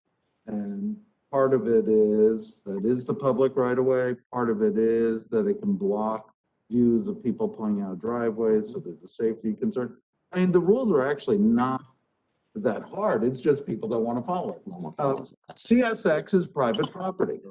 Someone's putting it there and they're just kind of crossing their fingers and hoping that CSX is not going to complain. Correct. And unless they complain, is code enforcement going to sit there and say, we're going to make the determination that the property owner didn't permit it? That's tough for code enforcement. That's So, what I agree. So, I mean, for candidates, get the permission if you're gonna put on private property, don't put on public property, don't put it within the first 10 feet of the property line, because that's the right of way. And then you're free to do what you want with the signs after that, once the person's giving you permission. I always get signs, I put two, I'm on a corner, I have one on one street, another on another street. They're 12 feet back from the curb. I think it strengthens the point. Politics. It's not the prettiest thing in the world. 30 days, it's gonna be miserable. I don't want to be people, our own employees spending time taking stuff off instead of like creating value in the town. And I believe it's 40 days. So whatever. It's actually, Certainly, it's- I would never prove it any longer than that because But Lauren does bring up a good point. The mail-in ballots. Elections are starting earlier and earlier, but It's this very is a important. conversation for the good of the order. Let's move on.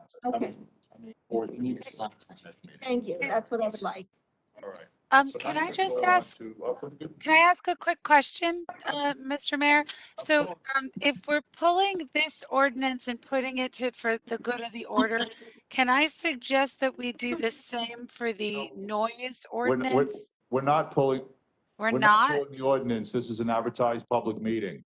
So. Okay, so we the are council gonna vote on president that? Suggested a whole. Pardon me? So we are voting on that ordinance tonight? Correct, Okay. correct.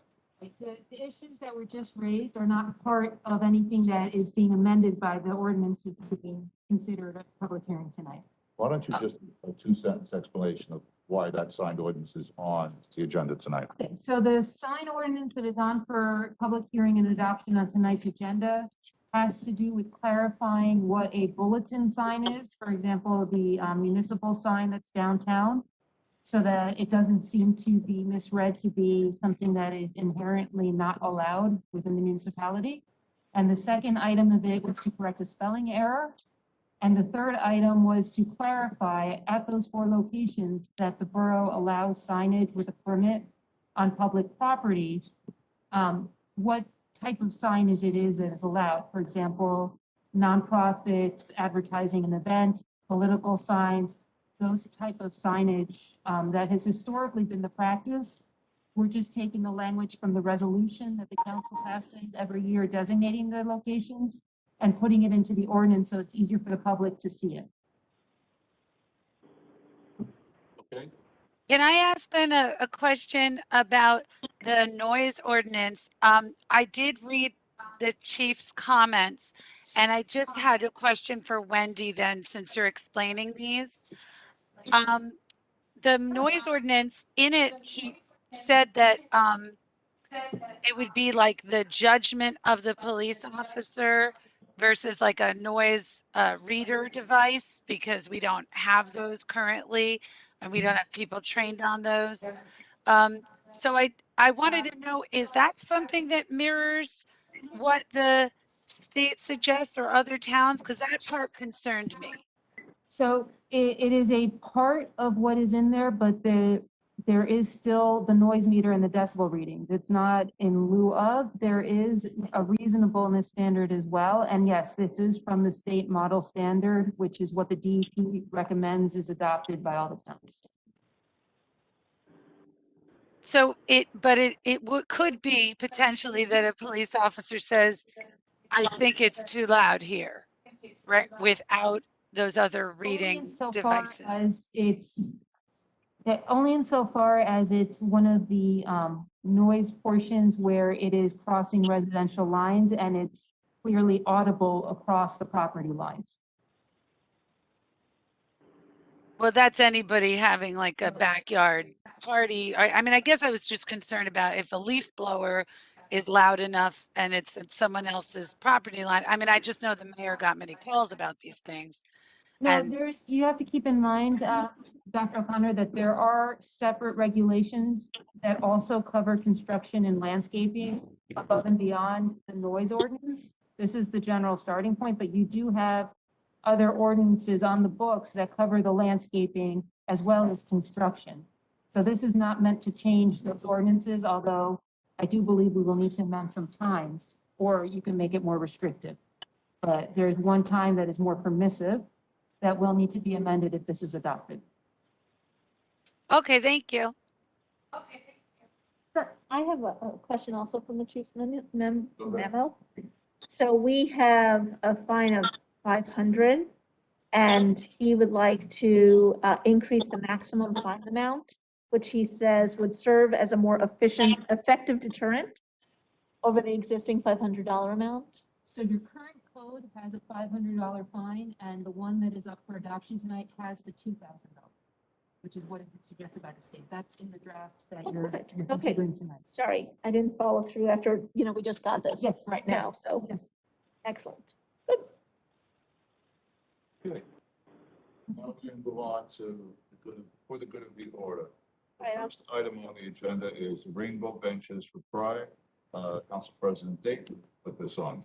Okay, so the Pride Committee is actually looking to put in a rainbow bench in Hyler Park. I have Natalie Kavanaugh and Jimmy have the information and the quote from the vendor. And so this is something that they would raise money for.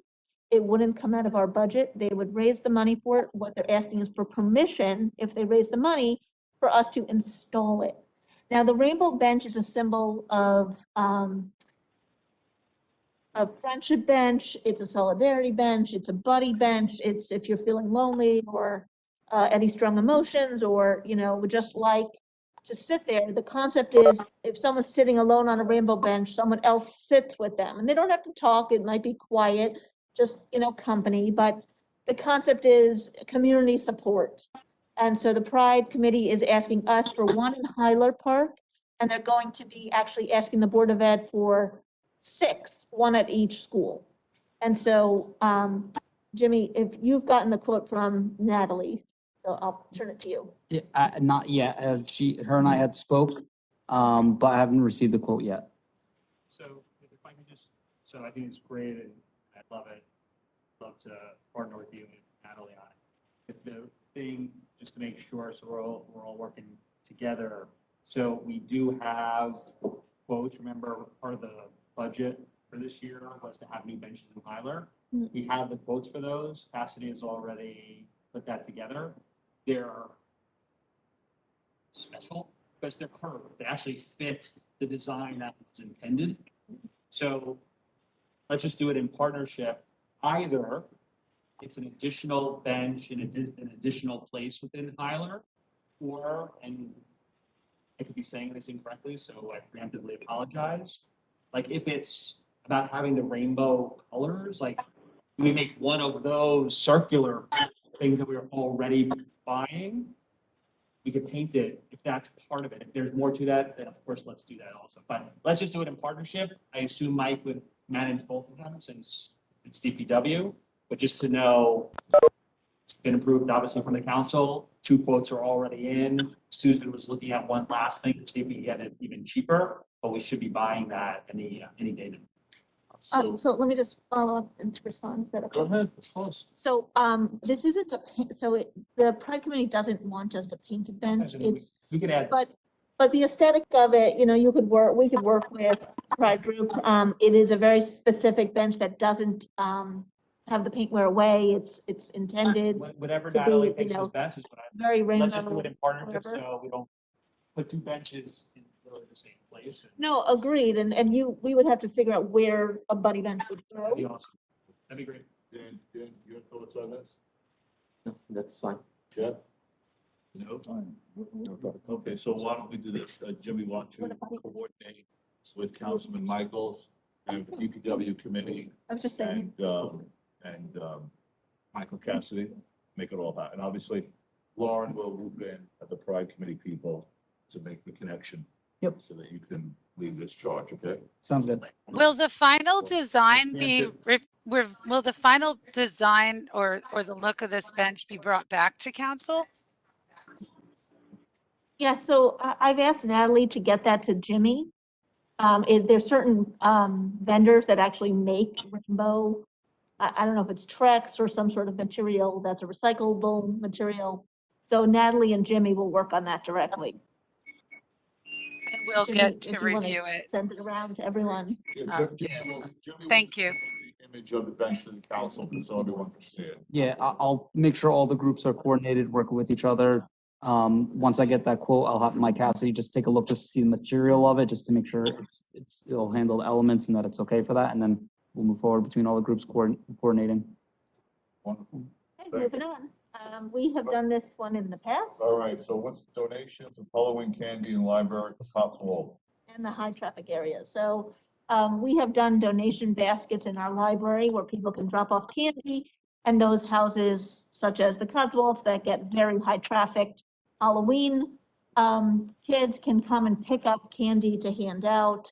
It sort of offsets the cost. Like, I know nobody comes to my front door, so I usually give my candy to a house on the Cotswolds.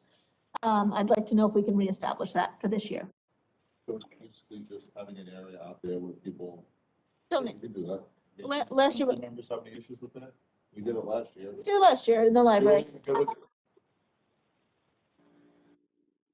Julie O'Connor. Hey, well, I don't have any candy left over, but I'm my own Cotswolds, but but I appreciate other people don't get many trick-or-treaters. Go for it, yeah. And I'll put that in my notes, so that. Yeah. besides that.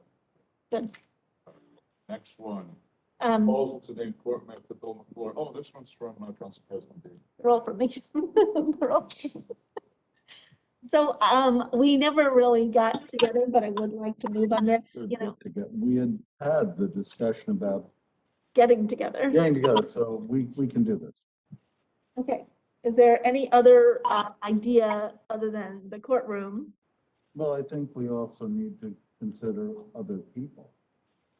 That's fine. So, We lost one other. okay. Okay. They did, he's been in there. Yes, okay, Where's the courtroom? you're in it. So it's the council chambers. It's the council chambers, also the courtroom. Right, so let's call it the council chambers, which is what it is. They use it part-time for, Well, Bill practiced here, on our behalf.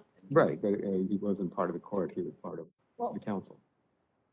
this Wilson room, I think, is more council chambers. No, this is the council chambers. That's considered the committee room. Okay. Okay. Well, when I spoke with Bill's wife, I know she said he would be very honored to have a courtroom named after him, so that's why I called it courtroom. It's the council. It is used as a courtroom. Who's in the campus? Someone who gave land or funds to the town, something. Let's find out. Please. Let's find out so that we know. Oh, this room doesn't actually have a name, so so I thought it would be a nice thing. And this is where Bill Want worked. to handle this? Well, we had this discussion last year, Okay. but we were going What did to, we decide? we We did decided, decide. we decided that a couple of us would get together. I know I was one, I don't remember who else. And that we would have a discussion about all the different locations, names, and see That who was a great idea then. It's also an excellent idea now. So who wants to be part of that? I wants do. to be. All right, You too? Okay, we'll try it again. we're gonna meet and bring back Go a, right ahead. three of us, Three of you. three of us. Right. This weekend we'll meet maybe, if. Okay. Next one. All right, social justice state. Okay, moving right along. So, many organizations, including our nature center, have now adopted what they call a social justice statement. We have something similar in our employee handbook, but organizations such as municipalities and borough councils are creating a social justice statement that not only says we won't stand for discrimination, but that we will actively act to protect those classes and those residents that really feel that they have been historically discriminated against or not treated fairly. And so I would like to propose that our council creates one. And I can give some examples if anyone's interested, so that way we can consider it. Guess it's hard for anyone to consider a statement without seeing it. I didn't know if anyone would be interested, so I didn't Councilman, attach it today. Adam Vanu, Okay. Julie, Yes. Sounds good. sounds good. You want to see something in writing? Got it, Dan, Deb? Yep. So let's see some draft of the document. got it. The next is I want Close the to, Gap program. Okay. this I need Adam for, as he's joint use. So I would like to continue to build a program that our senior services would like to build. And again, this is where our community and our school, our high schoolers would offer support to our seniors and our homebound seniors for things like leaf collection, snow removal, quick errands. And what I would like to establish is a database here within the borough where seniors and homebound seniors can sign up to say, yes, I want to participate in this. We need somebody to actually control that information. I don't think it's appropriate to give that to a school organization. The school is working on building this with me, but we need to house that personal information here within the borough. And so what I would like is permission to, I don't know if this is possible, to task somebody here in the borough to help. Some of it Yeah, go ahead. is to make sure that however it's set up, that the borough is not the intermediary. If a child gets hurt working on somebody's private property or damages the private property, there's, potential liability that needs to be looked at. So we need to then flesh it out before we go to the school board, I think. So, Yes. so, Yeah, so and then citizens. the kids would be helping the seniors. Correct. And you're suggesting we're acting as an essential hub to make that happen. Correct. I don't, well, so the Mine school was- would be signing up those students that want to volunteer for community service. And we would be signing up those residents that would help. And then at some point, somebody has to match and say, Mr. John, you're assigned to, Joe, and Joe is going to come once a week and shovel your driveway. So I love the concept. We have a joint use meeting on, actually tomorrow, Thursday, Yeah. 2 days. Happy to bring it up. My initial reaction, which is usually not the best one, is there is so many people, so many students interested in community service. I have no doubts if there's a program that sort of does this. I don't know if we're creating complexity. Like, I bet there's a lot of stuff already there. So let me take the action to follow up and see what we can do. I love the concept that I spoke to Michelle about it. So let me see, I'm happy to do that. So just to follow up, so I understand there's the Key Club and there's a couple other community service groups in existence. What they don't have is access to those seniors who actually want the help. And so there's that, I think it's that much, gap. my gut reaction is it's much easier for Michelle to have the seniors Michelle that- knows. Ms. House, I apologize, at the senior center. Seniors, I think, are adults, right? So like, they can do whatever they want versus minors. I know it's not great to have that information, even when I was doing a lot of Tenafly care stuff. Literally, I worked with the school, board administrator. I actually never even knew. I saw these people every single day, and I didn't even know who they were. I just knew they were number 1, 2, 3. So it's anonymous. So let me just clarify something. So in our senior services committee, we've been bouncing around the same ideas. And the reality is that many of the seniors that are members of our senior center are actually incredibly independent, autonomous, have their own resources. The residents that are less so are really not members of Michelle's world or of our senior center. They're much more helped with Parween here, who have a lot more people who, like I said, are homebound, need extra help, need extra medical. So they're not tapped into Michelle. So we're trying to find an all-inclusive. Let's you guys connect after this week, and Yeah. That's a cool idea. Thank you. Okay. On the agenda, F, the Tenafly website boards and committee pages. So it's come to my attention through many of our committees that the committee and board pages are not developed on our website yet. They still have work to do. And so I would like to sort of follow up. We have a website committee. I don't know if we want to meet again on this, or, Jimmy, you want to find authors and assign them to each board and committee.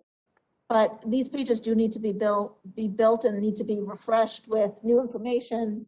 So how do you want to handle this? Yeah. I just interject Yeah. one thing before we start. So I think having committee meet again makes sense to get a little more to provide updates to the committee.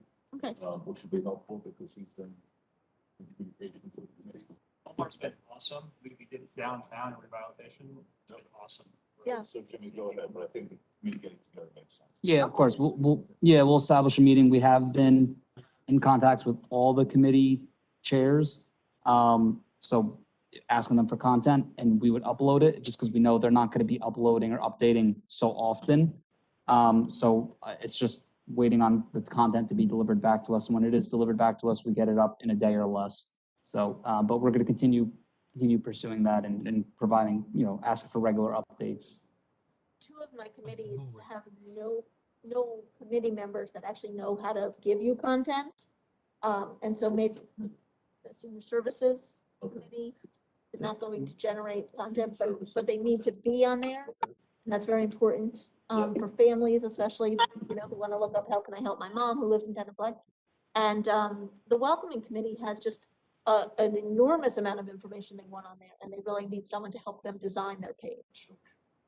So we need authors to be assigned, that's all. I'm trying to Yeah, facilitate. I mean, we're happy to do it ourselves. It's just we have to be provided just the text, and that's that's it. Okay. So it is offline, super areas. Yeah. Omar also, right, senior services, and the welcome committee, okay? Mark, can I add something? Go ahead, Dan, please. So I've been in touch with Commissioner Zur of the county, and there will be a countywide grant for infrastructure to start a food pantry, Infrastructure for what? to start a food pantry. Oh, excellent. So, and if we wanted to, we would do some sort of private-public partnership where a volunteer group or a nonprofit could run the pantry for us. I think if we provided them with a space to store food, like, for example, this room, we just put a fridge or something, the grant would cover those costs, the infrastructure costs, the fridge, the computer to keep track of things. And all we'd have to find is the volunteer group to run it. How do we get more information with the next steps? I'm gonna connect Jimmy to Zur, Tracy Zur. Okay. Perfect. I actually spoke to Tracy about this as well. And so Dan, I'm so glad you brought this up. And one of the things that we could do is that you could actually have the senior center or one of our groups apply for the grant. Doesn't have to necessarily be the first. So we, you could just get 2 extra fridges and we could use that later if we ever need it. It's a great grant. We should definitely be applying. I think we just have to figure out. Commissioners already spoke about it as well. Big fan. We just have to. Do we have a space for it, and do we have From experience, it's hard to have volunteers if you're gonna commit that, once a week, you gotta have volunteers to do that. So I love it, insecurity is my passion. It's a significant commitment. The infrastructure is actually reduced, in my mind, the easiest part of it. It's a space for the volunteers on a consistent basis. Administration. Not to go off on a tangent, but, years ago when my family got laid off with, in Mount Carmel, and volunteered for, I guess, the Office of Concern, right? Mhm. We ventured that out of my concern. And it was a battle to get time, be able to get our church to have time, to get an opportunity to actually serve them. Because they've had so many volunteers 7 days a week, with a whole month. I think we were able to get 2 or 3 times on the entire year where our volunteers would be able to go over this. Which was a good thing to see that there was some volunteer. Okay. All right. Next item is old business. All right, is the dog park proposal. And so we had asked the Boy Scouts to go back and meet some requirements of ours. Jimmy, have they met those requirements? Yeah, a big takeaway from the direction given back to them was some specific examples and also mainly keeping in consideration, keeping in mind that some of these items be easily removed or transferable. So with the proposal, benches, circular benches, placing existing benches, new seating areas, some utility equipment, all these which can be removed or transferred. They essentially did what we asked them to. Correct. Is everybody good with this now? Yes. All right, wonderful, thank you. Excited to see it go through. We'll communicate that to the scouts tomorrow morning so they can get started. Correct. Just a quick report regarding the youth center and the recreation department merger. The committee met, which is made up of Councilman Manning, Grossman, myself, Jimmy, and Alicia. And at this time, the committee, we're recommending to not move with this merger. Is Alicia on? Is she on the phone? Yes, I am. Alicia, I'm here. it's a question for you. Hey, Alicia. Hello. If we wanted to hire somebody in addition, or maybe just some new programming, what does that look like? Can you be a little bit more specific in addition to In other what words, type like of a program? budget. Add an FTE for the budget. I think I can jump in on this one, Alicia, but it would be just like hiring any other position. You would have to create a new position, you have a job description, advertise it. But first you need to create the position in your salary ordinance and budget. Correct. Okay, could I please have a motion to adjourn the regular meeting? Second? We Second. gotta have a second. Second. All in favor? Hi. Does anyone like a 3-minute break? Okay, 3-minute break, and we'll regather here at 9:47.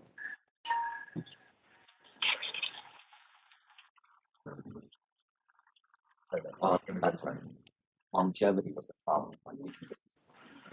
Yes. In compliance with the Open Public Meetings Act, PL 1975, Chapter 231, the notice requirements have been satisfied. Meeting dates of the year are confirmed at the annual meeting are posted on the public bulletin board in the lobby of the municipal center, published in the record within the first 10 days of the new year. To the flag. United States of America, to the republic for which it stands, one nation, under God, indivisible, with justice for all. Oh, that's why. Okay, roll call, please, Omar. Councilmember Dean? Here. Councilmember Grossman? Present. Councilmember Menon? Here. Councilmember Michaels? Councilmember Dr. O'Connor? Here. Councilmember Park? Here. Mayor Zinna? Here. Could I have a motion, please, to approve the minutes of September 14th, 2021 regular meeting? So moved. And September 21st, 2021 special regular meeting. Second. Roll call? Voice vote. All in favor? Aye. So. Are there revisions to the agenda, Counselor? Yes, Mayor. On the consent agenda, council is requested to pull R21-376 and R21-377 to be voted separately. And there is an additional resolution for the consent agenda, R21-386. Okay, thank you very much.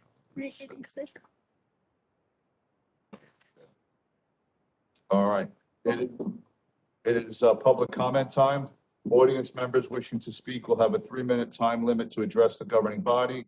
Large groups are asked to have a spokesperson represent them. Are there any members of the public that would like to speak? Andrew McKesh is raising his hand. Mr. McKesh, are you there? Wave your hand. Yes, I am. Can you hear me? Okay, Yes. Okay. go ahead. Speak, just your name and street address, please. Yep, Andrew McKesh, 50 Sherwood Road. And I just would like to urge, I'm talking about the hydro raking approval. Hold on, sir. Sorry. Being home. I would like to address the council regarding the extension of the Vistas Pond hydro raking project. And the Nature Center really appreciates all the support. As it's been mentioned during the work session, the work is going well. Seems to be plenty of time for the contractor to finish the additional work. And I understand there is a limit, that the primary limitation is the capacity of the DPW to accept it, but they're also moving things out. So I think the work can happen. It's a question of authorizing the work and the money. My understanding from my discussions with the municipality is that the original bid came in so low, below expectation, that there is plenty of room in the approved budget to approve the extra work and still have that $100,000 that the council wanted to pull back, stay behind. So we're actually in a position where we can have our cake and eat it too. The other thing to consider is that once there is a fair amount of the cost of the project is in mobilization and cleanup afterwards. So by not doing as much work as possible, once the work has started, we would only be incurring additional unnecessary new mobilization and cleanup costs if we have to go back and do it again next summer, for example. So there's actually a lot of cost savings in just getting it done and doing as much as possible while the workers are there, while they can get it done. Obviously taking the Hudson Avenue and the paving and everything into account, and I'm sure Andy will be all top of it. So we appreciate the support, but I urge the council to do as much as possible. And yes, you can keep the funds as well at the same time. Thank you for your time. Thank you, Andrew. Appreciate your time. Any other members of the public, Omar? I see no other hands, man. No other hands. Anyone in the audience here? No? Going once? Okay. Alrighty. Okay. Consent agenda. I'll ask for a motion on the consent agenda. Resolutions R21-372 through R21-375 and R21-378 through R21-386. Have a motion, please. So moved. I have a second. Second. Omar, can you please call the roll? Councilmember Dean? Councilmember Grossman? Yes. Councilmember Menon? Yes. Councilmember Michaels? Yes. Councilmember Dr. O'Connor? Yes. Councilmember Park? Yes. Set. Okay, I'd like to ask for a motion on resolution R21-376, please. So moved. Do I have a second? Second. Please call the roll, Omar. Councilmember Dayton? This is to approve the Fisters Pond hydro raking project to expand it, and I'm a yes. Councilmember Grossman? Yes. Councilmember Menon? Yes. Councilmember Michaels? Yes. Councilmember Dr. O'Connor? So before my vote, I do just want to note that I'd spoken to Andrew and I just want this on record. I do have concerns that this project, that it becomes a problem for the future as well, unless we actually get to the bottom of what's causing this to happen.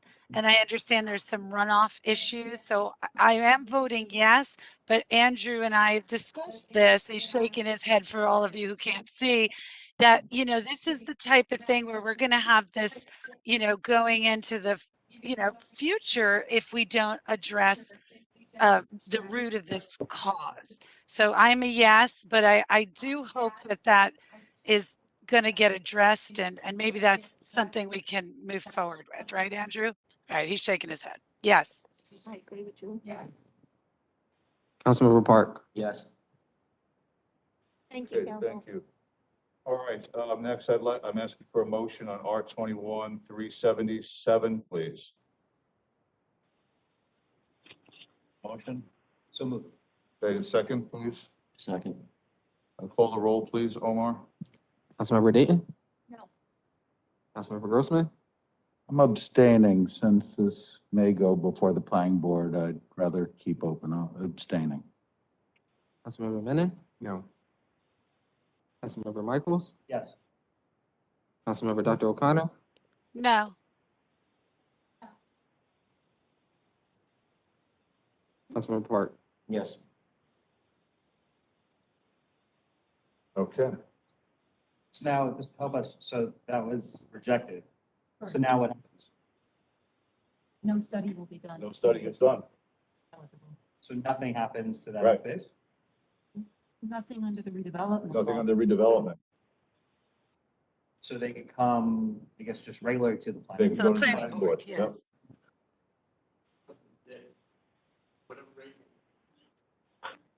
It's dead because for whatever reason, the underlying.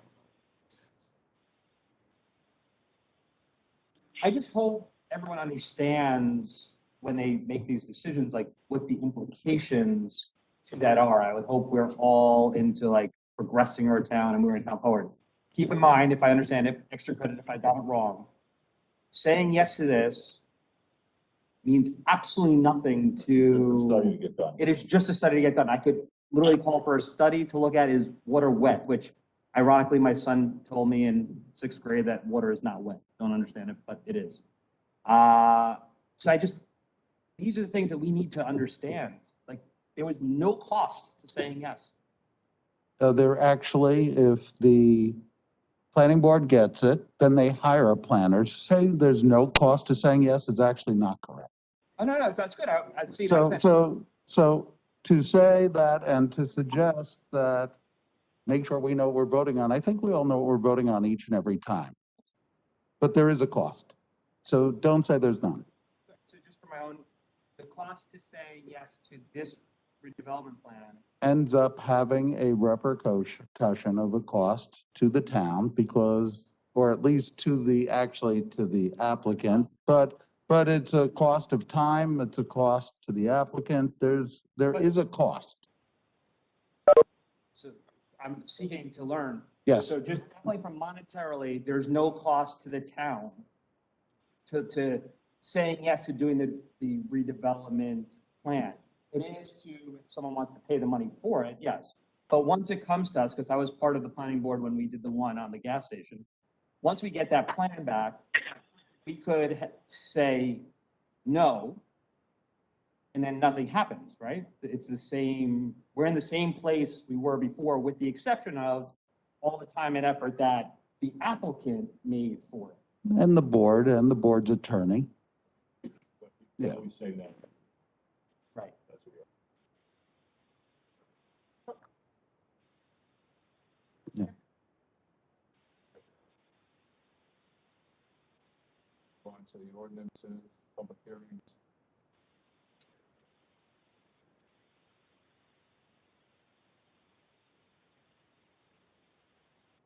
Within the borough, 2115. Okay, Omar, can you read the confirmation of publication of the ordinance Sure. and the title? Yes. Ordinance number 21-15, which was advertised in the Saturday edition, Saturday, September 18th edition of the Record. It is an ordinance of the Borough of Tenafly, County of Bergen, State of New Jersey, supplementing the code of the Borough of Tenafly to add a new chapter 12-7 entitled Planting or Growing Bamboo within the borough. Okay, I'd like to open the floor for public comment on this ordinance only, bamboo within the borough. Omar, do you see anybody out there? I see no hands, Mayor. Councilwoman Dr. O'Connor, would you like to make the motion here? Sure. I move to pass and adopt on second and final reading ordinance 21-15, and that notice of same shall be published according to law. Second. Go ahead. Dan, second it? Yep. Okay. Omar, can you conduct a roll call, please? Councilmember Dayton? Councilmember Grossman? Yes. Councilmember Menon? Yes. Councilmember Michaels? Yes. Councilmember Dr. O'Connor? Yes. Councilmember Park? Yes. Okay, 21-16. Question on this. Sorry. Question on which- How do we get notice to the homeowners about the new bamboo ordinance that we just passed? It gets publicly advertised, so all ordinances get advertised in the paper. And really, it's this kind of enforcement by notice type of provision, similar to other codes. Something, and it's coming across your property, be able to now report it, and the code official will come out. Go ahead, Joe. This would be, of course, a good thing for messages, like borough newsletter. Absolutely. Publishing our newsletter, so we got both of those ways. Okay. Then That's how they. thank you. I think the green team actually did something for the newsletter on bamboo. So we Okay. do that one. Okay, I want to say. 21-16. Sidewalk amendment. Omar, could you please read the confirmation of publication of the ordinance and the title? Ordinance number 21-16, which was published in Saturday, September 18th edition of the Record. It's an ordinance amending chapter 20, section 20-6, sidewalks of the revised general ordinances of the Borough of Tenafly. Okay, Council President Dayton, would you like to make the motion, please? I move to pass and adopt on second and final reading ordinance 21-16, and that notice of same shall be published according to law. Have a second, please. Second. Okay. Okay, Omar, can you please conduct a roll call? Councilmember Dayton? Yes. Councilmember Grossman? Oh, hold on, time out. I didn't ask for public comment. Okay. So let's back up a second, we'll redo that. Okay, I'm opening the floor for any public comment on ordinance 21-16. Omar, do you see anyone? I see no hands, Mayor. Okay, Council President Dayton, could you please make a motion? I move to pass and adopt on second and final reading ordinance 21-16, and that notice of same shall be published according to law. Have a second, please. Second. Omar, could you please conduct a roll call? Councilmember Dayton? Yes. Councilmember Grossman? Yes. Councilmember Menon? Yes. Councilmember Michaels? Yes. Councilmember Dr. O'Connor? Yes. Councilmember Park? Yes. Okay. All right, 21-17, noise control regulations. It's nosy control, according to me. I thought that was a different. The, Don't be nosy.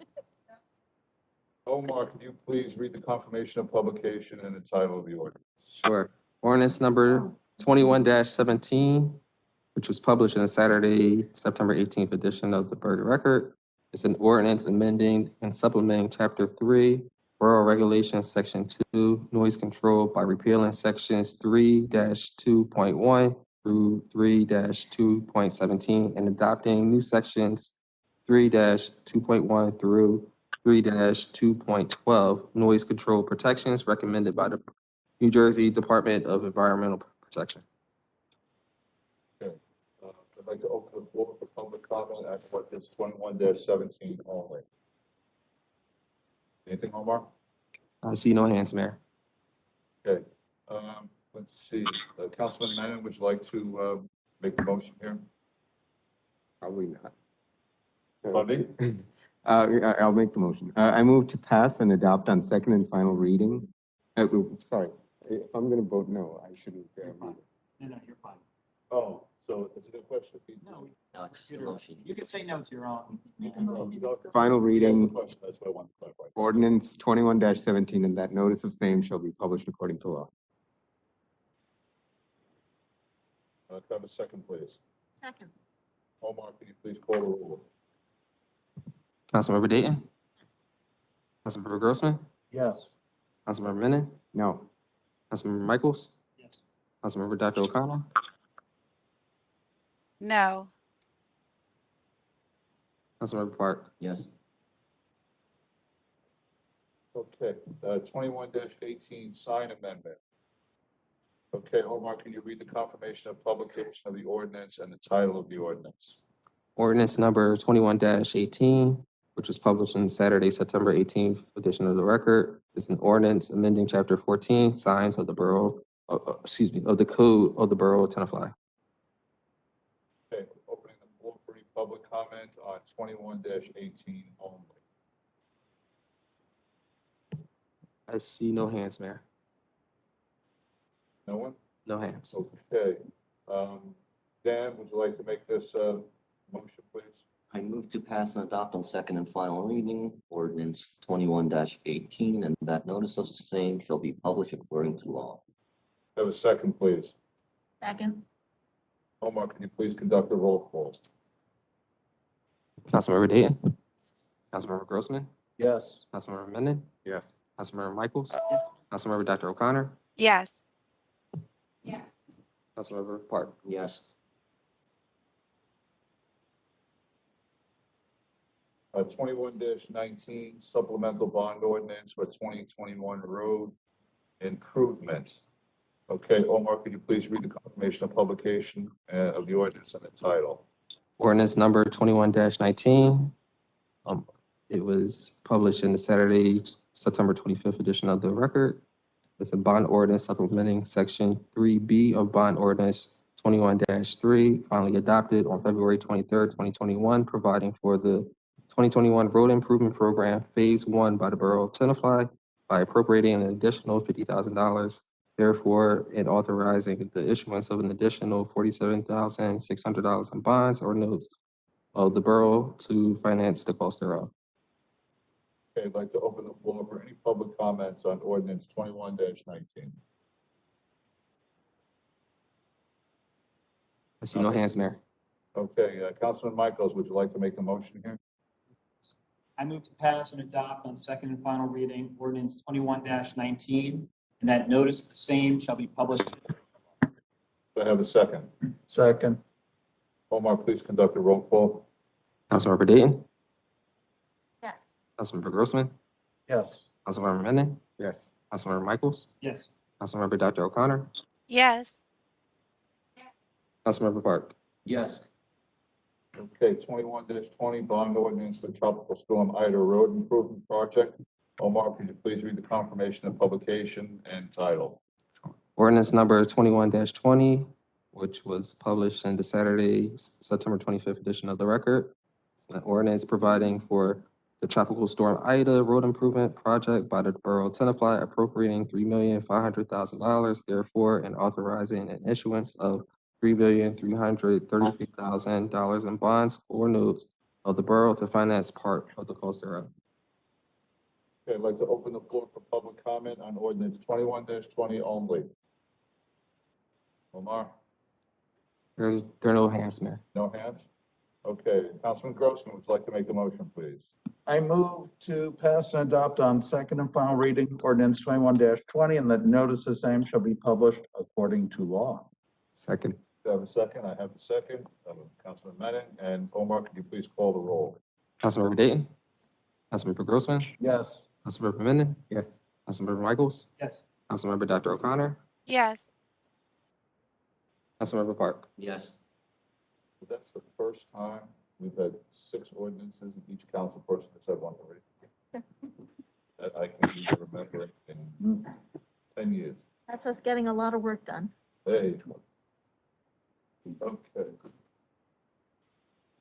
Next item on the agenda.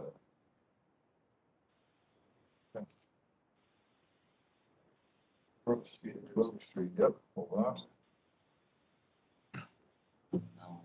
Okay, so let's, Dan, you want to, make a motion, please, on 21-386, please? Before we do, It's a resolution. So maybe that's. We added it to the regular resolution, right? I think it was Mr. Order. No, you know what, this one's gotta become 387 now. Because the consent agenda resolution. So we, First amendment, yeah. Because these are different. no, they are different, yes, this one has a bond ordinance. Right.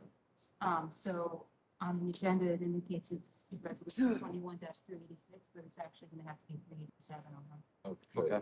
So I, before we do, So Dan, you're gonna make a, okay, so Aye. let's just start over on the new business. Mayor? We have, resolution 21-387, authorized change order number 1, Grove Street Emergency Repair. I move to adopt resolution Hold on, we 21. have a question first. Oh. Yes, Councilman Bennett. before we make a motion, can we just understand what's going on, for the public to understand what this change order is about? Sure. This is the Grove Street sinkhole in front of the DPW building. You want to talk about this? Yeah, so we had the emergency repair on Grove Street, as Mayor just indicated. This is approving the change order, which was over 20% of the initial cost. And that's simply because once we dug into there with the sinkhole, we weren't sure what we were going to find. So that takes into account for that. The reason why it's placed on this portion of the agenda was because the vote had to take place after the adoption of the ordinance for funding, to provide the funding mechanism. So the question I have is, with this 20% change order, right, right. Are we sure that that the sinkhole is going to be repaired? Do we know if we'll come back and what the? It's done and complete. The work was, as an emergency, had to be done and complete. And just to make sure there wasn't a safety hazard. So the reason why it took this amount of time was just the engineer going through all the invoicing to make sure they're charging us appropriately per the co-op pricing as the emergency vendor through the Riverside co-op pricing. So this was thoroughly vetted from work that was conducted in February, March, up until now, to make sure that it's all properly accounted for. Okay, thank you. No problem. Okay. Councilman Park, could you make a motion on 21-387? I move to adopt resolution number 21-387. Have a second, please. Second? Omar, please conduct a roll call. Councilmember Dayton? Yes. Councilmember Grossman? Yes. Councilmember Menon? Yes. Councilmember Michaels? Yes. Councilmember Dr. O'Connor? Yes, Councilmember Park? Yes.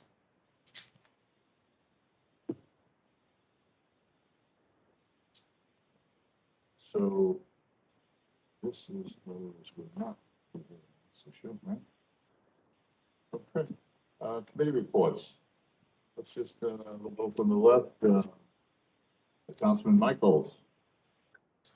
Super quick, had a rec board meeting, reviewed how the sports that are going on, just great, getting so much engagement. We got some additional grants that Jamie and the Recreation Department applied for, so we got some additional football equipment. There's also a Halloween event on the 29th. We'll be at Roosevelt Commons, there'll be a haunted house and things. So hopefully everybody is able to join there. Just to call out with the rec department is, I know that there have been a couple of vacancies and it's a small team. So I think it's something like 40%, there's a 40% vacancy in the department. Obviously, it gets used a whole lot from all the residents. So I just want to make sure that both of the openings are in the system and we're actively recruiting because, I feel like when we first started talking about this in January, like what are those customer facing, resident facing areas? This is one that obviously touches on every day. Downtown committee had a meeting. Again, great work there. One of the things that we spoke about was putting together possibly a winter wonderland event. So a couple of folks are going to think through that, right after the Thanksgiving break and, when everyone's back. Downtown revitalization. So Wednesday was the first public forum. Great event there. Really appreciate the subcommittee that led it, BFJ, the planners.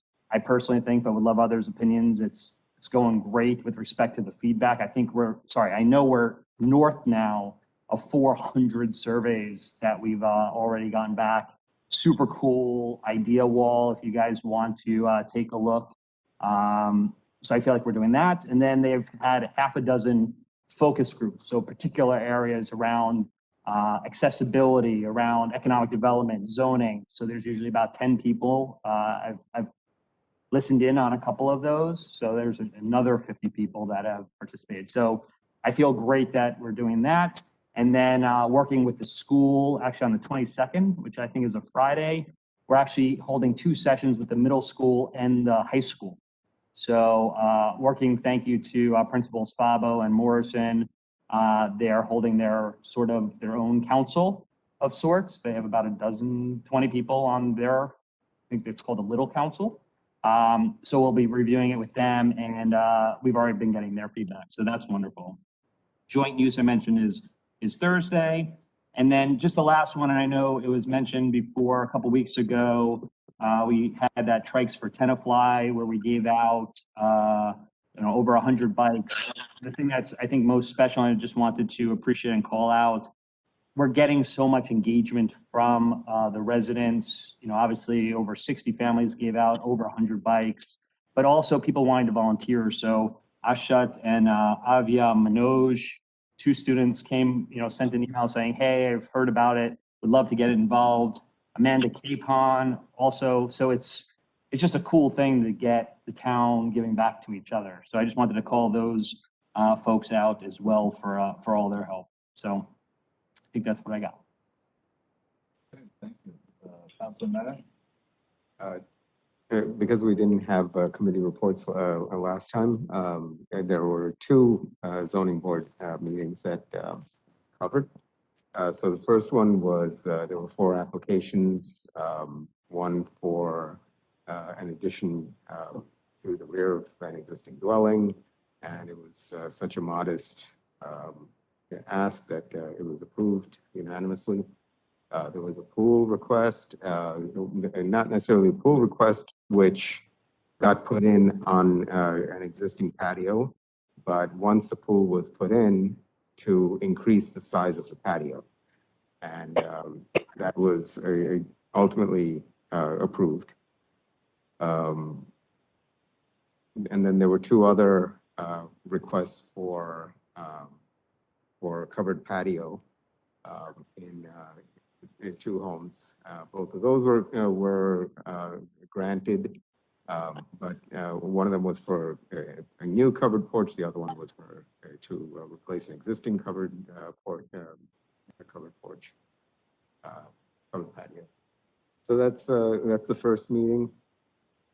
Second meeting, which was yesterday, there were 2 applicants came in, and one was to request a retaining wall that was going to be 4 feet. The maximum allowed is 3 feet. And board suggested it might be useful to have a borough engineer weigh in on the need for a 4-foot wall, 3 foot, and or what height might be recommended. The applicant agreed to it. They weren't necessarily happy about it, but they agreed to delay it to the next meeting. And then the second application was made to enlarge a garage and to add a master bedroom. It would have increased the size of the house by 2 feet and come 2 feet closer to the side yard. And it was already, it's a 15-foot permitted. It went to 10 feet. And the board felt that that was a little too much of a change for the property, and they declined.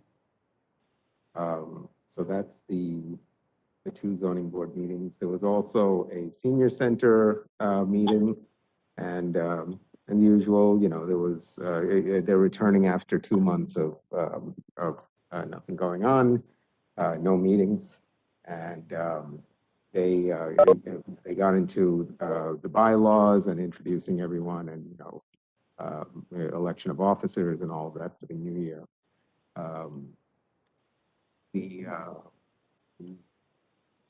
There was an update on membership, the update on the trash to treasure, which you know they felt went extremely well. They made you know, a lot of money for the center. They still have a few items, so they're working on doing, you know, trying to get some of those sold. There's a Lancaster overnight trip that they'll be having, and then there was a pancake breakfast. Pancake breakfast is coming up. I didn't get the date, but and then there are a lot of new classes, including what was tonight a men's cooking class. So so anybody, any people 55 and older, I think it's 55, maybe 50, who are interested in learning to cook and men can take that class. Finally, there was just one final discussion about how, you know, about 2-3 years ago, a number of council people I remember had spoken to the senior center about relocating or finding a new building, or you know, building a new building for them. And at the time, there was no interest. Well, now there is some interest. So at the next meeting, I'd like to put on on the to be considered discussion about the senior center, considering a new building or a new space. That's it. Good, thank you. Councilwoman Joe Fine. Hi, okay, so I have two committees. The Environmental Commission, flooding was the main topic of discussion. The mayor attended and there was interest in pursuing what he presented. It was a program called the State's Blue Acres Program, and this would allow the town to buy houses in flood-prone areas. And the commission was interested in seeing if there was a possibility for us to be a part of this. And I know, I imagine the mayor will talk a little more about that, but also a major part of the discussions were mitigations that the DPW can do or residents themselves can do with regards to, you know, this type of rainfall we've been getting. You know, can we have more tree plantings to help soak up the rain? We even lost a number of trees. You know, can DPW target this and focus on this? Also, are there tips that we can communicate with residents to help mitigate flooding, such as materials that people's driveways can be made of that would be able to soak up more water? So, you know, we're all ears and we want to communicate these messages to fellow townspeople. So if you know things or anyone listening, you know, please send them my way so I can help with the Environmental Commission's role in this. Also, the Rose Garden cameras, Susan had let me know that there should be, that they're in the process of being pursued, these cameras for protecting the Rose Garden after hours, I guess, and they would be fed to the police station. But I think Chief Chamberlain was investigating about these cameras. Apparently, we've already allotted the money, or Susan said the money was not too much of an issue. But I just was hoping, I'm passing this from the Garden Club, that we were hoping that this was being pursued in a timely manner. Also, we would like a revisiting of the fees of the use of Davis Johnson Park, because the trash issue, after some people use it, can there be a raise in fees that would be enough to cover possibly a DPW worker's hours to be there for after the people go, or we keep the deposits? Just maybe something on a future to be considered where we could explore that area, because trash being left behind in that whole area still is a problem. And then my report on the health committee there. We have a new student liaison who is interested in making videos for students to let them know about the mental health and the guidance resources that they can take advantage of. So I was thinking, Jeff, if there's something from Stigma Free that you want me to pass along to this student, please let me know. Also, Sam Yanovich retired. He's no longer our health officer. We do have a new health officer, James Fedorko. I think Jimmy mentioned this at the last meeting. Tenafly has one of the highest vaccination rates in the state, which is amazing. Congratulations to us all. And just ending a little on a low note, mosquito-borne diseases will be heavy this year because the rains have not been helping. So just be aware of that. Okay, that's it. Thank you, Julie. Lauren? I'm going to start with the Tenafly Nature Center. For those who haven't tried it yet, the Nature Center is doing wonderful fall programming, including apple cider making. They had their meeting on September 22nd. They have added 2 new hires for staff and a grant writer, which I think is fantastic. They have 5 grants that they're proposing to bid on, which will just be huge, I think, for them and for our residents. They had a very nice annual dinner, and they wanted to know feedback from the community as to what kind of dinner they'd like to see in the future. And they also, in terms of the environmental, they're getting reports on the lanternfly, and it has been seen here in Tenafly. So if any resident wants to report it in, you can report it to the Nature Center or the Environmental Commission, and I believe you guys and the Environmental Commission also have the same resources to report it to the state. The Welcoming Committee had planned on being a back to school night to introduce itself to our new families and new residents. Unfortunately, back to school night became all virtual this year again. And so if there's any new residents or families that needs information, please reach out to the borough or look on our webpage. There is a welcoming committee for new residents if some new resident doesn't know that. The Police Department PBA is having a Cops and Coffee event on October 17th from 10 to 1 in coordination with Cafe Angelique. And so they're going to be having, I believe, cars displayed, Jimmy, is that right? Correct. They'll be having unique cars, historic cars, and modern expensive cars, and also a police vehicle that kids could look through and be explored and played, appropriately, honk the horn, flash the lights for children as well. Let's make sure we put that in here. Super awesome. Yes, so this is the PBA. It's not the police department, it is PBA, and we will be, we'll be closing Piermont to support this event. And then the Pride Committee has an event this weekend coming up on October 9th.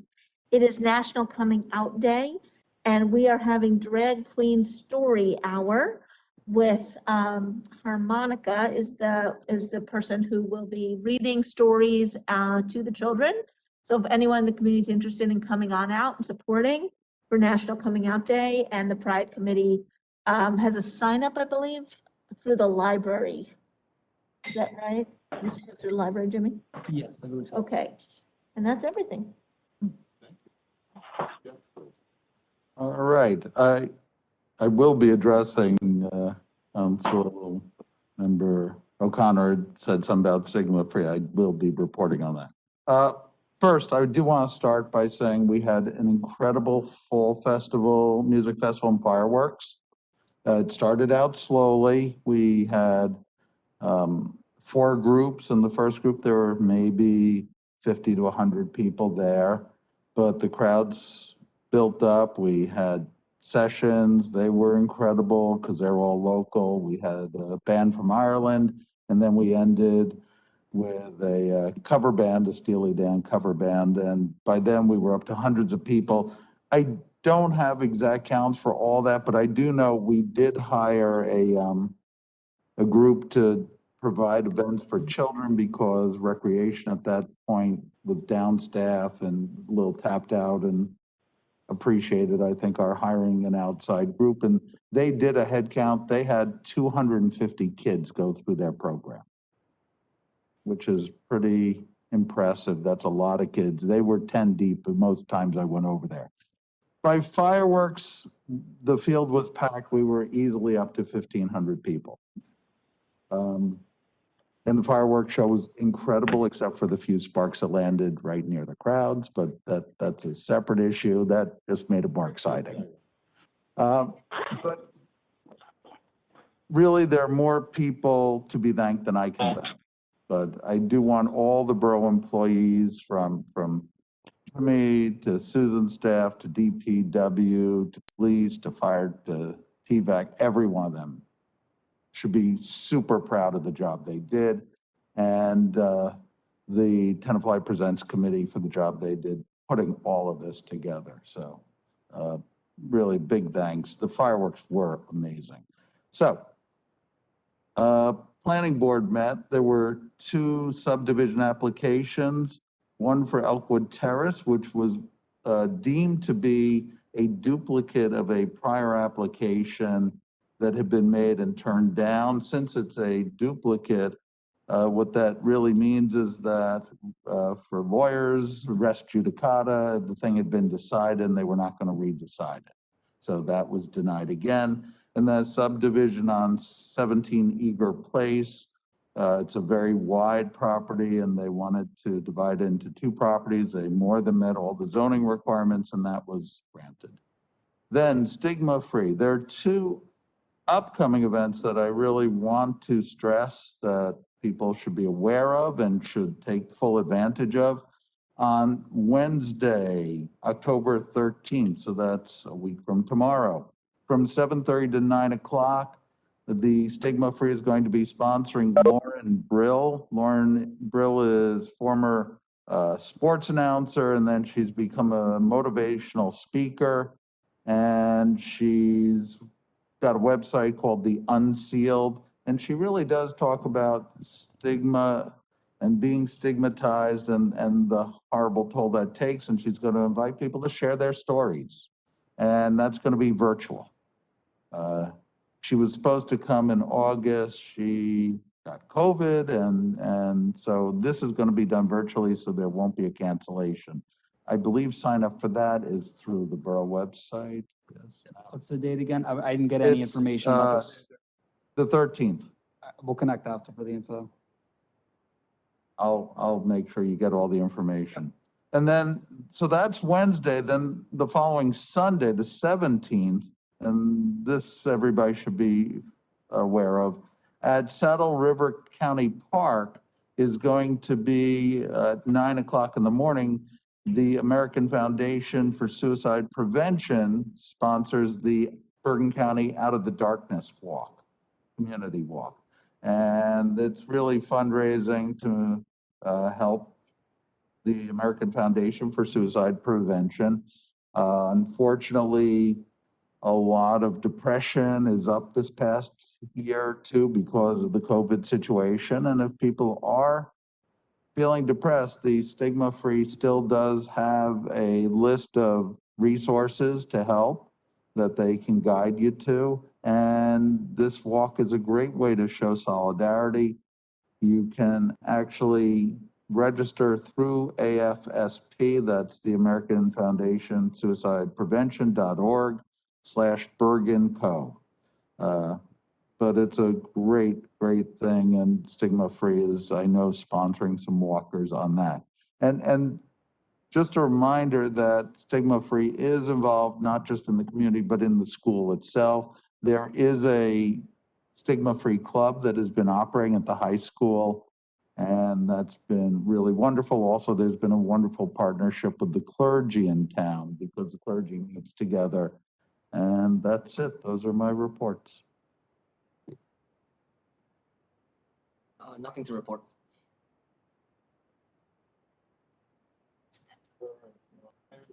Just a couple of quick things. I'm just going to talk about safety issues. We've had in the past several months, 4 car/pedestrian and bike accidents in Tenafly. In two of the accidents, there were fatalities. One person got hit by a car, and another person got hit by a New Jersey Transit bus. The second 2 accidents happened on the same day last week on Tenafly Road. They're 12 hours apart with bicyclists. The first one got hit. It was a pure accident, and the person survived. And the second accident, 12 hours later, was a hit and run. It was about 8 o'clock at night. Driver swerved in front of Stillman School, hit a bicyclist, went on to hit a car, and left car parts. And the police are, doing an investigation to find that individual. So I'm just asking for the community to be careful driving. I think, we're talking about mental health issues, post-COVID. The people are very aggressive driving, and I don't just mean Tenafly residents, I mean everywhere out there. So let's be careful driving. There's pedestrians and bicyclists that we have to protect. Those are my only mayor's marks tonight because we still have a lot of work to do. So, Council, if you can read the closed session verbiage. Resolution R21, marking is 388. Yes. At a regular meeting of the mayor and council of the Borough of Tenafly County, Bergen, State of New Jersey, held on October 5th, 2021. Be it resolved in compliance with NJSA 10:4-12, the mayor and the council of the Borough of Tenafly are going to executive session, discuss the following matters. Several personnel matters, COVID-19 vaccination policy, personnel manual, OPEIU update, and site supervisor, as well as an attorney-client privilege matter, the Volta contract. Minutes will be taken at the meeting, released to the public at the time that the matter is resolved. Thank you. Could I have a motion to go into closed? So moved. Have a second? Second. All in favor? Aye. Aye.